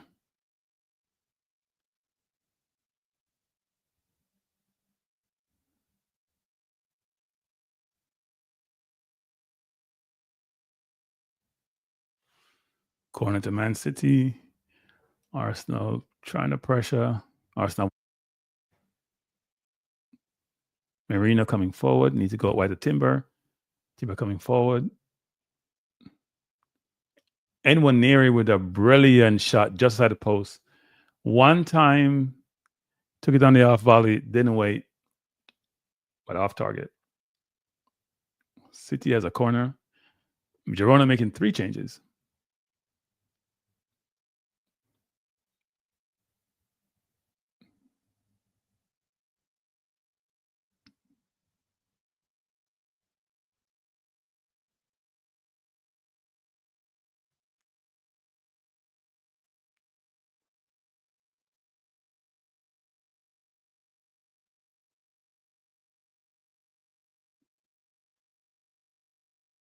Girona making 3 changes. Number 22, number 7, number 21. Players in. Solis, Tuani, and Herrera.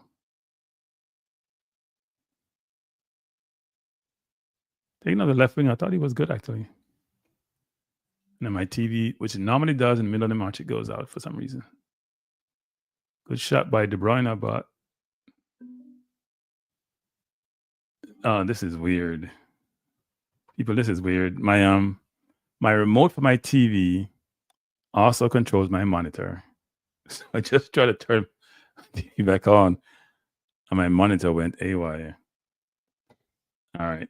I apologize for that. Try to bring my monitor back. Okay, I'm back. I don't know how this works like this. LG got to do a better job.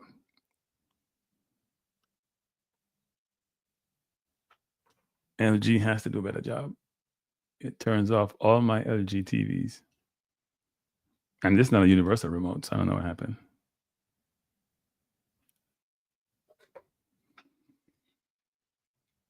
So now I gotta go find the Arsenal game again. But I'm still seeing the City game.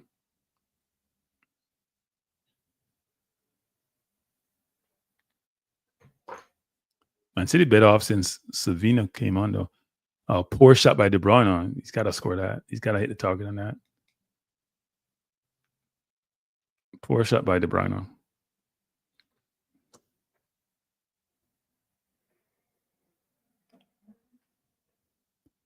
De Bruyne, I know, would put that away.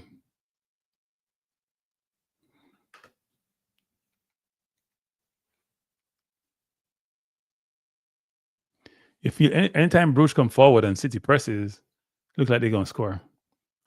We're watching Arsenal versus Girona and Man City versus Club Brugge. Arsenal leading by 2-1, and City tied at 1 with Club Brugge. You should take off Odegaard. I don't know Odegaard. I don't see Odegaard in the field. We have a big game on Sunday.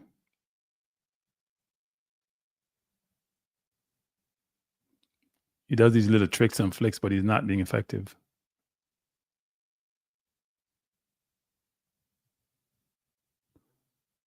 City coming forward with Nunes to Silva to Foden. They just walk the ball up the field, but the team just sit back and say, "Come to us." Brilliant ball by Savino.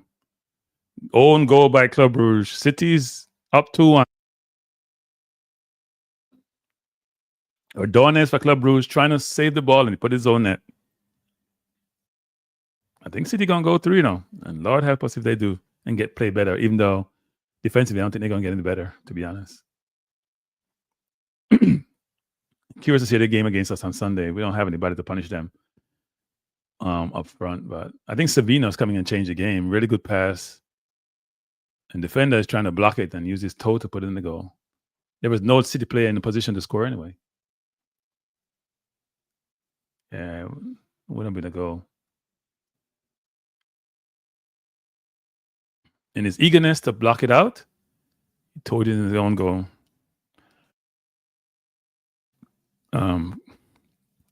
Set piece to Girona, 60th minute. Arsenal leading by 2-1. Really good set piece, actually. But ball too high. Arsenal coming out with Odegaard to Sterling.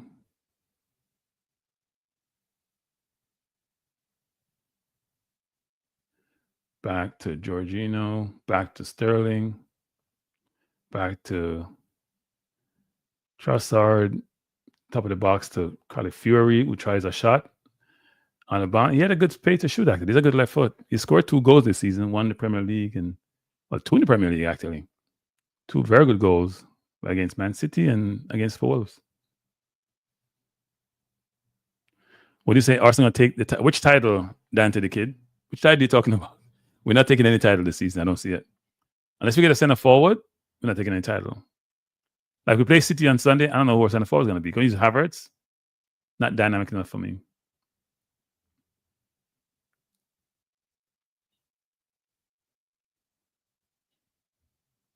Yeah, I don't think we're going to take it. I think we have the potential, but we got to get a center forward. We need somebody up front to be a regular, proficient goal scorer. So Man City's in 22nd place now. If the score holds up, I think they probably should play more counter now themselves versus trying to press, because their press is wide open. When they press, they're wide open. And Girona trying to press us unsuccessfully. When people are pressing, all you have to do is stay wide enough. So Calafiori inside. Poor decision by Trossard. Why you do that? You had Sterling wide. I hope Calafiori is not this aggressive against City on Sunday. He's going to get burned. He needs to be have an abundance of caution when he's playing his position sometime. He runs in and he gets beaten and he can't recover. And I've only seen a small sample size of him, but I've seen enough to make some kind of a judgment.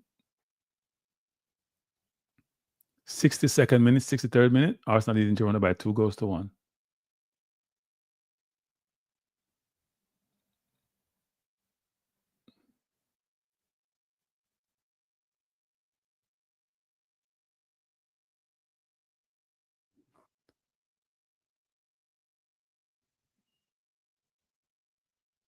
Look how easy the team beat City a while ago. They're now wide open. It's now 3 against 4, not 3 against 5. Corner to Girona. Girona playing hard, and they have 3 substitutes. They're making an effort. Villa leading 3-2. So Villa is back.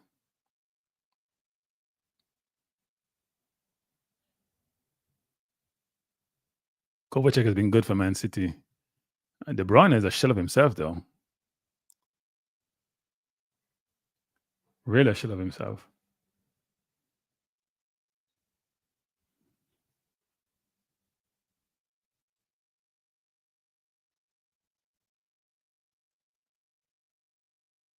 Let me see the Villa game if they updated the score.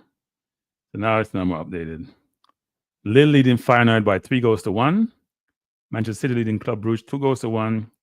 PSV still 3-2 over Liverpool. Liverpool have their under 21 team basically. Arsenal coming forward. Jorginho to Merino trying to play the ball out. Bologna leading Sporting by 1-0. Surprise score. PSG 4-0 over Stuttgart. What else we have here? Obviously, Arsenal leading 2-1. Milan losing 2-1 to Dynamo Zagreb. They got a red card to Musa real early in the game. Bayern Munich leading 2-0 against Bratislava. Atletico Madrid 4-0 versus Salzburg. A lot of Arsenal players warming up, actually. International Inter 2-0 against Monaco. Benfica still 1-0 over Juventus. Why can't I see the Villa game? Aston Villa leading Celtics by 3-2. Ollie Watkins score.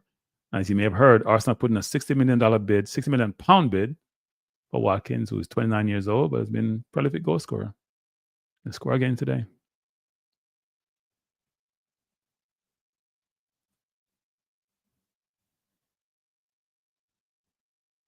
Arsenal trying to play it from the back. Girona having 2 lines of defense, but keeping them close, and then they're trying to press high. Ball deep to Sterling. It looked like Sterling is offside, actually. Calafiori now should just go to Sterling or Trossard. Just bring the ball deep to the defender. He's taking too long.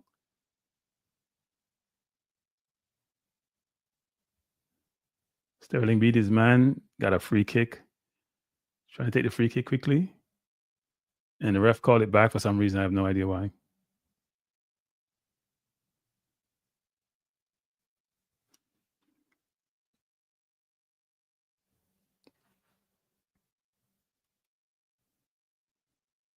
Really good beat by Sterling, though. Yeah, Villa leading by 3-2. Watkins score and Marcus Rogers also scored 2.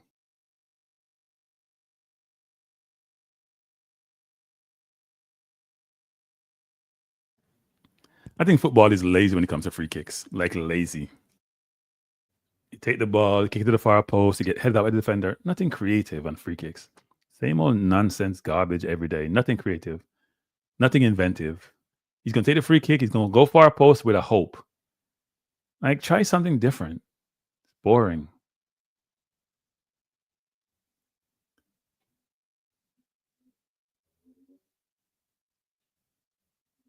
Boring. Same old free kicks. And then we go by stats nowadays. So if we go by stats, somebody please explain to me why we keep taking free kicks the way we do. Because 99% of them ain't scoring. Same thing. Go far post and nothing comes out of it with a hope. You don't go wide. You say, you know what? Let's go between the lines. Or let's do something inventive. Except play the ball with the man beside you and he take longer to cross the ball. It's crazy. It's one thing about American football. They're always trying to invent something.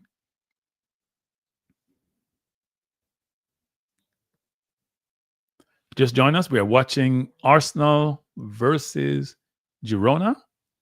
Arsenal leading by 2-1. Girona then make another change. So that's a 4th change of the game. City against Club Brugge. Club Brugge making some changes. City leading by 2-1. If City wins the game, they are through to the last 24. But the way they're playing defense, they ain't going to last long there.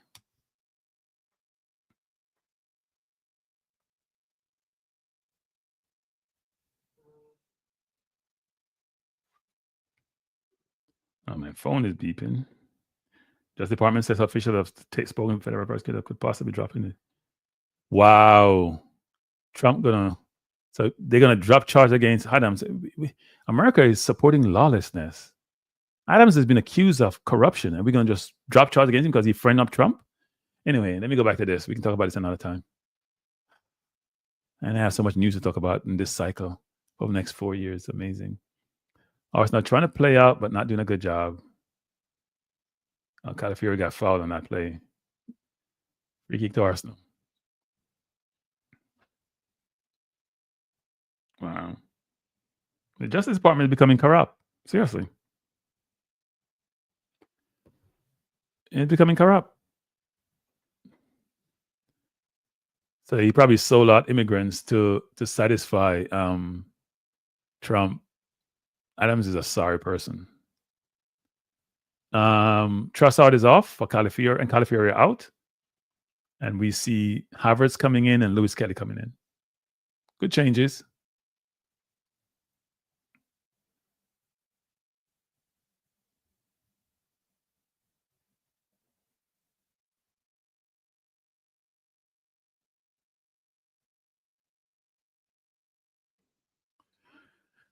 We're in the 70th minute, actually. Arsenal needs by 2-1. We need another goal. We haven't gotten a lot of chances in this game, you know. Havertz out to Marino coming forward. Sterling looking for the ball at the end of the box. Sterling beat his man. Got tripped up. He's going to get a yellow card for diving. Sterling is mad as hell. They're saying he's diving and he's mad. Well, look, let's see what VAR says. He got tripped up and the referee is saying it's a yellow card and Sterling is really upset. Let's see if he dived. Yeah, he dived. He dived. Don't get upset, Sterling. You dived.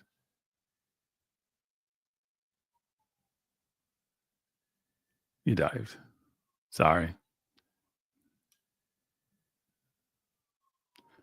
You think you got fouled, but I don't think you got fouled. You dived.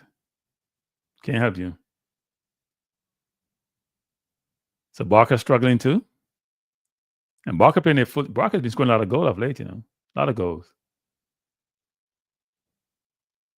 I think their two leading goal scorers in Champions League are Barca players, Lewandowski and Rafinha. City's still pressing, though. Haaland has won the ball and missed the goal. Haaland won the ball and should have scored and didn't score. Easy goal to score, too. He pressured the man, won the ball, and should got to put it away, and he didn't. He won the ball well. He's in front of goal. Try to go wide. He's going to go over the keeper. He should have tripped it. Timber coming forward. Ball outside. Corner to Arsenal. 72nd minute. Arsenal leading by 2-1.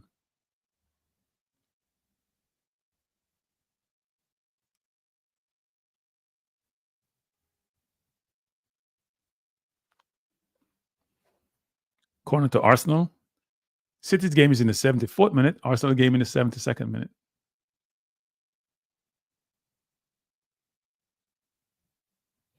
And when they're at the corner.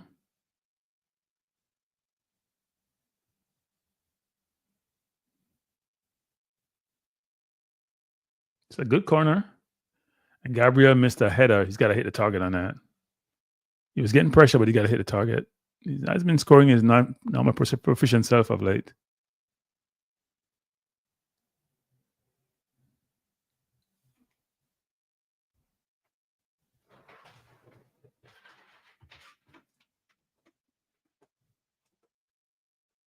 '73rd minute, Arsenal again coming forward with Sterling. Is no help. And he passed the ball to the keeper. Sterling has no shot, people. Poor. That's the same ball Emaneri has. He hit the corner. Sterling went inside, and he scuffed his shot. Yeah, he scuffed it. He had a good chance to shoot there. Should have hit the target with some power.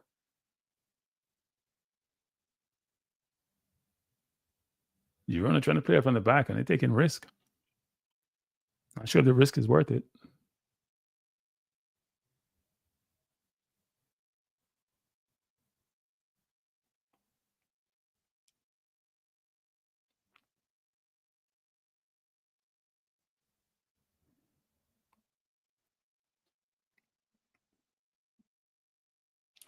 Good evening, Johnny Powell. How are you doing? Good you could join us. Just join us. Arsenal leading Girona by 2-1.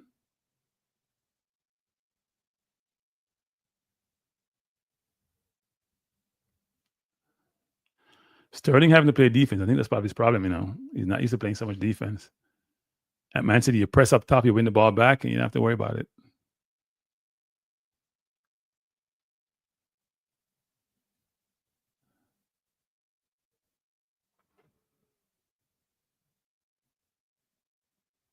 Lewis Skelly with a throwing for Arsenal, 74th minute. Arsenal still up by 2-1. Goal scored by Jorginho, a penalty.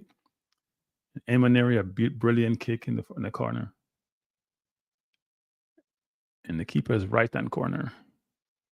Or right-hand corner of the goal. Barca up 2-1 again. So Barca doing well.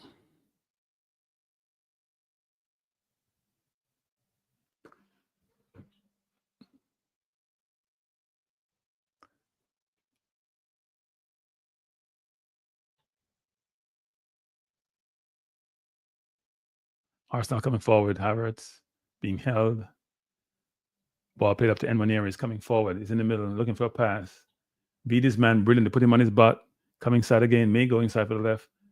Trossard, Havertz need to go far post. It took too long to make his decision. Way too long. Brilliant goal by Savina for City. Can put it away. Savina's come on and changed the game, actually. He's been brilliant. Since he came on, the game has changed.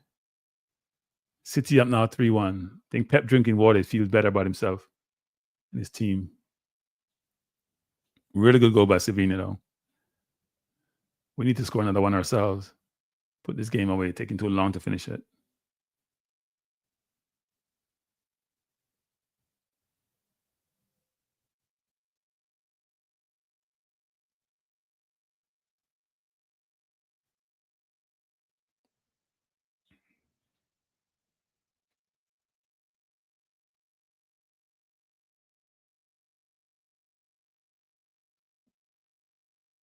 Odegaard turned the ball over. Girona coming forward.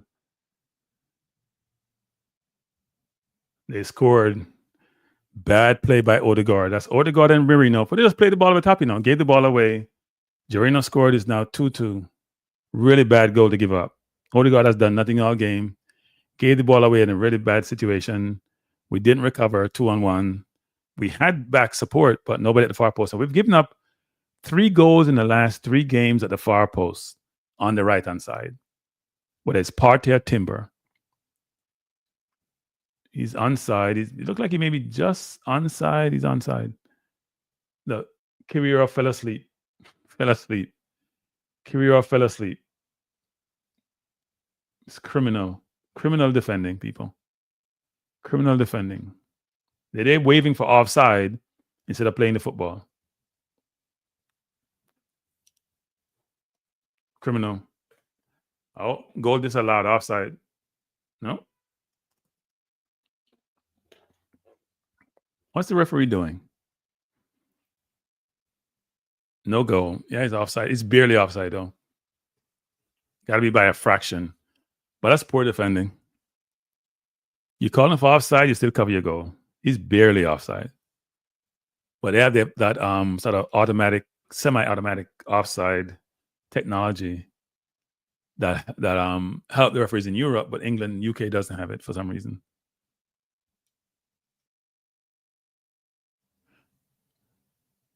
So Arsenal got a break. Should be a lesson there.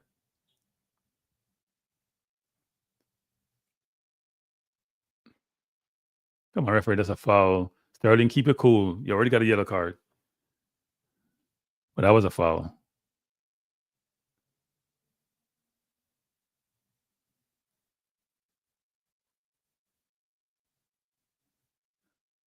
And they're walking through us. We look a step slow. Referee gave him a yellow card to a Girona player, and he's very upset. I think Girona player is right. He probably got fouled. Referee's missing some calls in this game. Yeah, he got fouled by Odegaard, pushed in the back. It's a foul. And he got a yellow card. When referee makes mistakes and they compound the mistake, that's not okay. And the player get upset, and that's not okay. It's like when what's his name gave Lewis Kelly the red card. And then the PGMOL come out and says, "Oh, he's right. It was a dangerous tackle," when there was no intent involved. It's crazy. A while ago, the player was fouled. That's why he got upset. And I think Sterling was fouled. That's why he got upset. Referee's missing calls.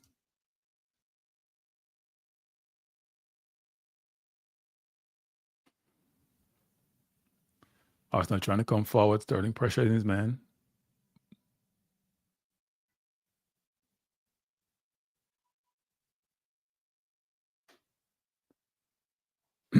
Quick free kick by Girona.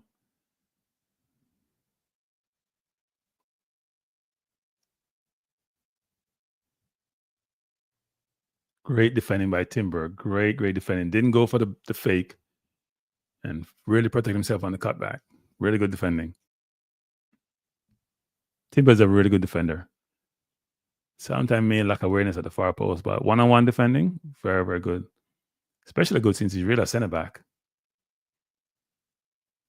And not really a right or a left back. But he plays all across the defensive line.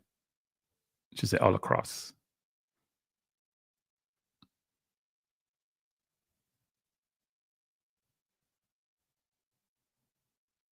Arsenal playing up from the back. Marino with the ball. He has a number of passes he can make. Comes out wide to Lewis Kelly.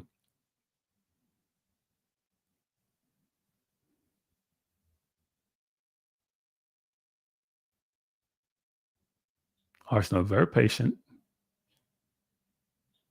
And a bad pass by Gabriel. Really bad pass. The pass was never there. Havertz is not that quick to get that ball. You can't give Havertz that ball to run onto. Rice is going to come on. I would assume it's for Marino. Instead of trying to manage minutes and give certain players a run, Georgina is off. So Marino stays on.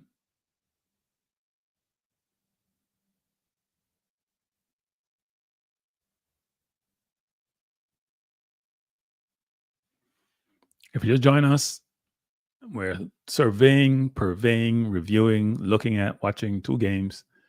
Arsenal, Girona, Georgina now off, who scored a penalty. Rice comes on, it's the 81st minute. And then the other goal was scored by Enmaneri, a brilliant goal.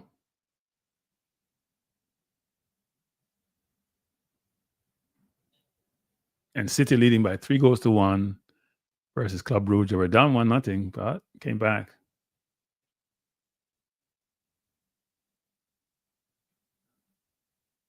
Sterling getting fouled quite a bit, actually. But he's playing today all the entire game because he's not playing Sunday.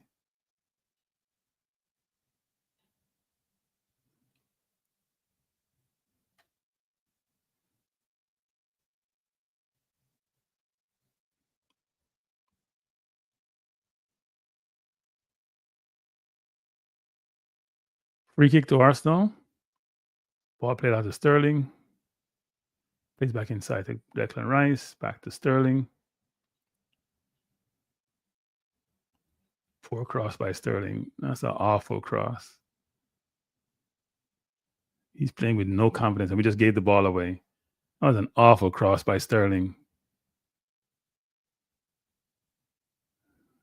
Forward Ahmad Joe. That forward on the left side, I don't know what his name is. I can't pick his name up, but he's a very good player.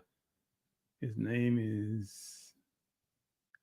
He's been driven through the team most of the game, actually. First half, he bamboozles Enmaneri and Partey to set up a first goal. They should have scored. Good shot by Havertz.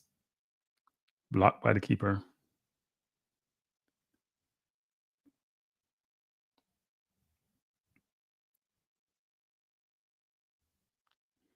Girona has had some chances, actually. Especially in the first half. Not as much in the second half, actually.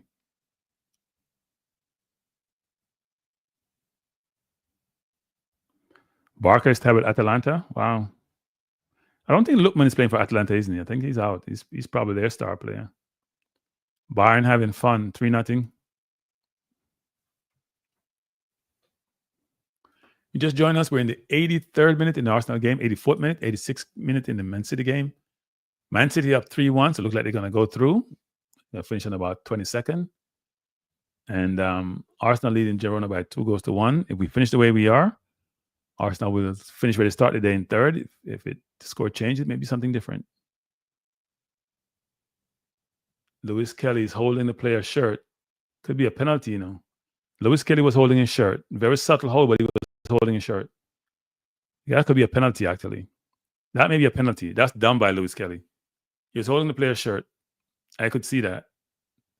I don't know how egregious it was, but he was holding his shirt. I could see it from where I was. Far post, see, he's holding his shirt and try to be smart with it.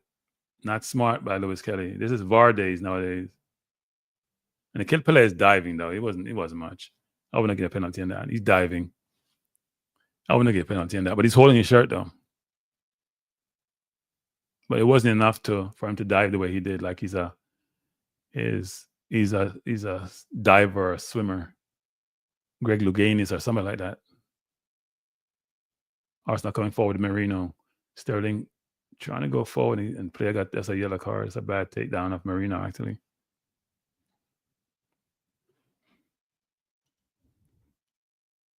'85th minute, Arsenal leading Girona by 2-1. And City leading 3-1 against Club Brugge. City's goal came from Kovacic, an old goal, and a good goal by Savino, who changed the game when he came along. Yeah, that was not a good tackle on Marino. Showing the replay.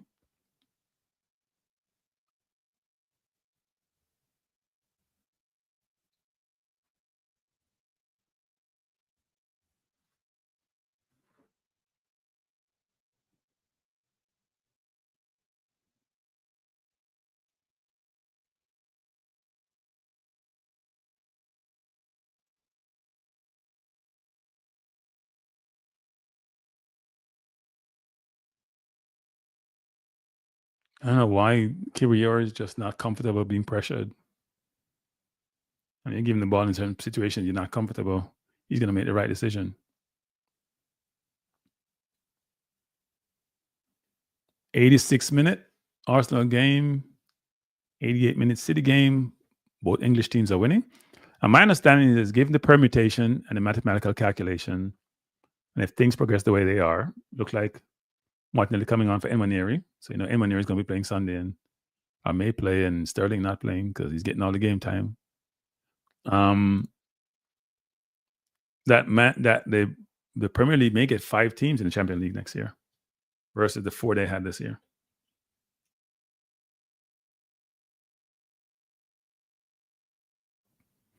So if that's the case, there's a lot to fight for. If your Premier League team in 5th position or 6th position or 7th position,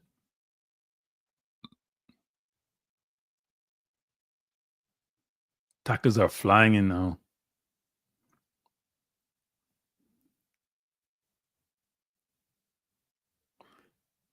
Arsenal playing City this weekend. Prime game.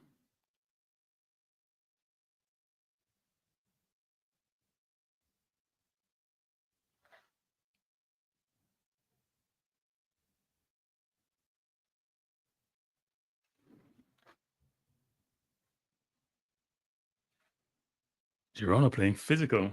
Very physical.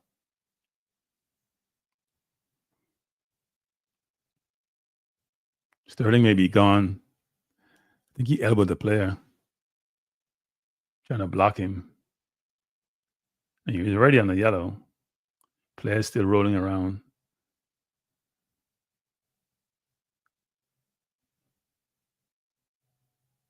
Girona attacking. Good cross. Man is wide open. Wide open a while ago. When they attack, they look dangerous. If they had better forwards, we'd probably be in trouble.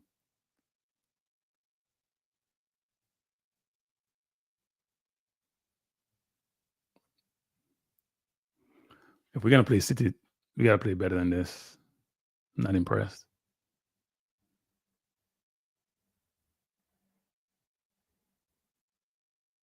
Martinelli is going forward. He's on the edge of the box. Comes inside. Shot blocked. Out for throwing to Girona or a corner. It's going to be a corner to Arsenal. City's game is over. City only had 1 minute of extra time, almost over. So City will go through. They'll finish in 22nd place. Can you imagine you work hard to be in the top, say, 12, 13, and then you got to go play Man City, who on their day, if they can defend, which has been difficult all season, it'd be a tough game for you. You may be playing Villa, one of those teams. Cross by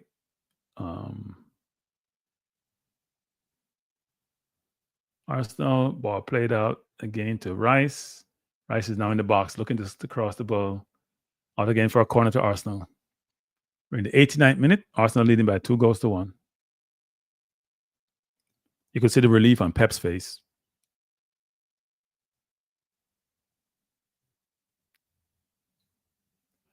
Rice with a corner. We're 25 minutes from the 90th minute of the game. And Rice does take very good corners. Beat him first man at least 90% of the time, which is what you want to do, and not too close to the keeper.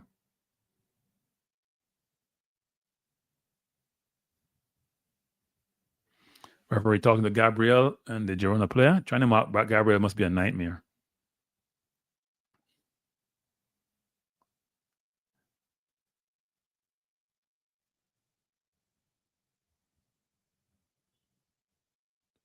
Oh, Rice looked like he went for goal. Keeper played out again for a corner. 5 minutes of extra time for the Arsenal game. I didn't see enough injuries to have 5 minutes, but Man City player looked like they just won the championship, people. They're so happy. I know they got nervous when they went down, but they're still in it. Got to be in it to win it. Corner gain to Arsenal in the first minute of overtime. Really good corner this time. Gabriel headed back. Keeper came out and took it and trying to fast break and doing a good job too. Arsenal with the ball. Lewis Kelly. She go outside to Martinelli. Martinelli now wide open. Oh, Sterling with the ball. I don't know what Sterling doing sometimes. Penalty to, is it penalty to Arsenal? He's pointing to the spot. Yep, penalty to Arsenal again. He used his shoulder to hit the ball versus his head. It's another penalty to Arsenal. Girona not happy, but hey, too bad. Yeah, City, they got lucky. Well, they won. I won't say they got lucky. That was such a poor card. He put his hand out there to hit the ball and then realized what he did.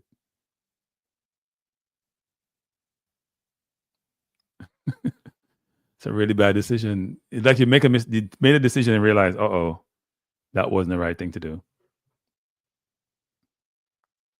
So this must be Odegaard's penalty. Was me, I give it to Sterling. Even though I don't trust Sterling to score a penalty, but I give it to Sterling. He needs a goal badly.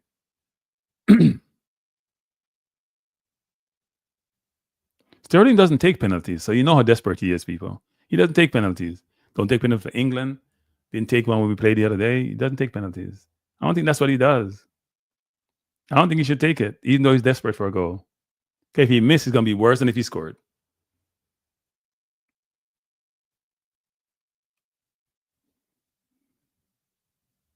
He doesn't look comfortable, people. At all. He does not look comfortable. I don't think he should take it. But his teammates are giving it to him because they wanted to score, just like they gave it to Odegaard, and he scored. Sterling doesn't even have a run up. He may even miss the goal. I just don't think that's what he does.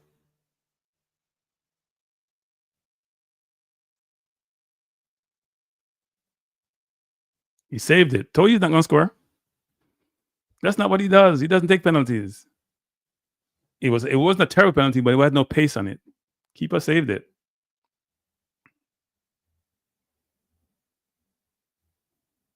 Before he kicked it, the keeper was moving. He's trying to guide it into the goal. That's not how you take penalties, Sterling. That's not what Sterling does. They're desperately trying to give him a goal, but it ain't happening. It's not his year.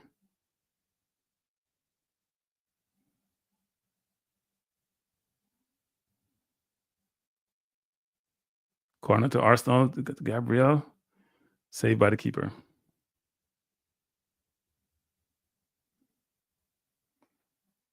You're disrespecting Sterling now about JPL. Come on. But I know Sterling was going to score the penalty. That's not what he does. He doesn't take penalties. There's a reason why he doesn't take penalties. He did the same thing against when Chelsea took away a penalty and missed the penalty. He doesn't take penalties. If you know you can't do something, no matter how desperate you are, don't do it. He didn't look like scoring. He wasn't going to score. And he's trying to guide the ball. If you're going to guide the ball, then go fake the kick first. Let the keeper move. Otherwise, if keeper move before you kick, then it's too bad. Marcus Rogers score a hat-trick. Rogers is a very good player. He's going to be forcing people out of the England team, I'm telling you. He's so powerful in the way he dribbles.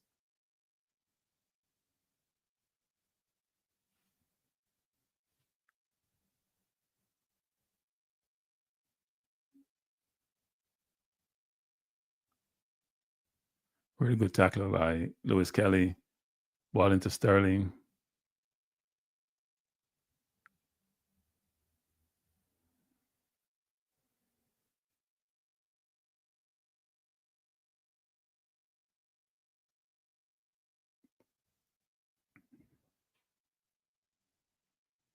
We're in the 5th minute of overtime, or 6th minute, I should say.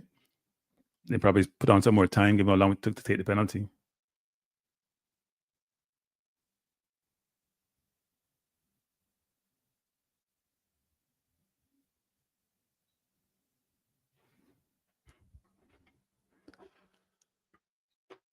Odegaard is over it. Havertz. So we have 4 Arsenal players over the ball. Going to take it in the corner. Run the clock out.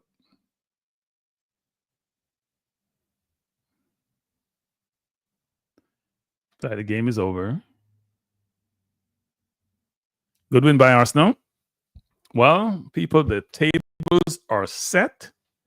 We'll probably do a quick refresh of these tables. Standings. We have a few more games still going. Few more games are still going.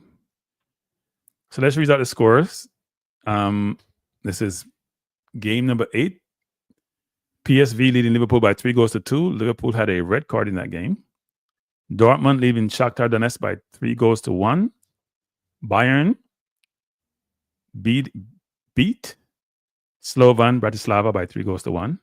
Leverkusen beat Sparta Praha by 2-0. Barcelona tied 2 in the 90-plus minute. It's 2-2 at Atalanta. Arsenal leading Girona by 2-1. Real Madrid leading Brest by 3-0. Manchester City, former champion, not last year, year before, leading Club Brugge by 3-1.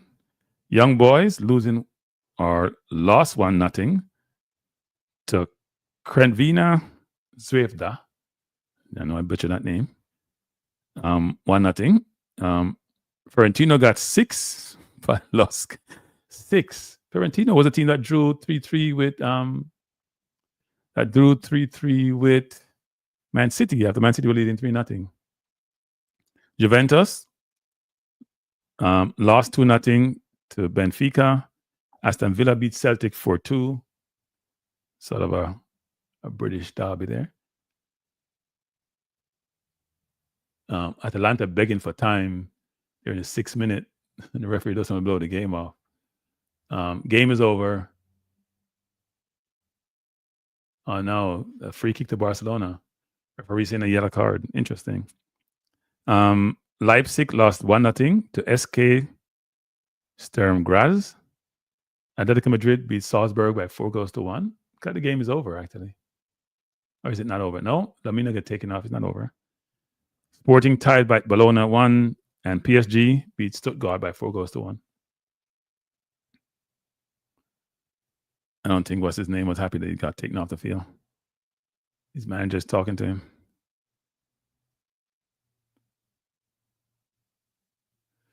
So we look at the standings as soon as, I don't know why they have Liverpool with all wins if they're losing 3-2. I guess the game isn't over yet. Let me refresh this. Arsenal has 19 points. Barca has 19. Let's see what happens here. But Barca's going to have a better goal difference. So Arsenal finished 3rd, ahead of Inter. I look at Madrid. The stand is going to be the way they are for the first 8, actually. Leverkusen lost, Aston Villa. Aston Villa made the top 8. Unless Atalanta. No, the game is over. So Villa made top 8. Don't have to play next round. Atalanta does. Dortmund is through. Real Madrid, Bayern, all the way up to we have 24. So Club Brugge is in. They still made it, even though they lost. Sporting is in. Man City is in. The teams that are out are at the bottom here. And you'd expect Stuttgart, Shakhtar Donetsk, Bologna, Crvena, SK Sturm, even though they won today. Sparta, Leipzig. Leipzig did poor in this competition. Look at Leipzig. We're trying to buy their striker. Sesko, actually. Milan's still playing. But they've been down to 10 for most of the game. And Young Boys finished last. Young Boys has a very consistent thing. They've lost a lot of games. So it's Liverpool at the top. But Liverpool lost this game, so they would have had one loss, but they don't really care. They still won. They still won. All right, people. I appreciate you being here. It's great being here. Atalanta doesn't score a goal. Blady played a full 90, but he didn't score though, did he? Isn't he only going to have 1 goal for the season? I know Aston Villa must be thinking about cashing in. They can. Especially given how Rodgers has been playing. It doesn't look good when Rodgers is playing the 10 and you're playing the wing and you're not scoring. But anyway, Thanks for joining me. I'm back at 7 o'clock today. What time is it? 5? I'm back at 7. We're going to have a good personal story with a Dr. Don. Talk about his journey from Jamaica to the US, to finance, to being a doctor. So I want to do some of these personal stories and not just of athletes, because all we talk about is athletes, and there are other people in life who are doing well and who are making a difference and who should be given their flowers and who should be given their platform. So I'm doing that. So Dr. Don should join me hopefully at 7. And I'll see you then. So thanks for being here. I appreciate you being here. And I would say have a wonderful, wonderful evening. And join me back at 7, people. That's a congrats, Bailey and Villa. Congrats, Villa. I guess Bailey get congrats too because he's on the field, but he needs to start producing. But anyway, people, have a good afternoon or good evening. I will see you back at 7 p.m. Eastern Standard Time, which is 12 a.m. London time, which is 4 o'clock California time, and which in Colorado is what? About 5 p.m. All right, people? Peace out. See you later.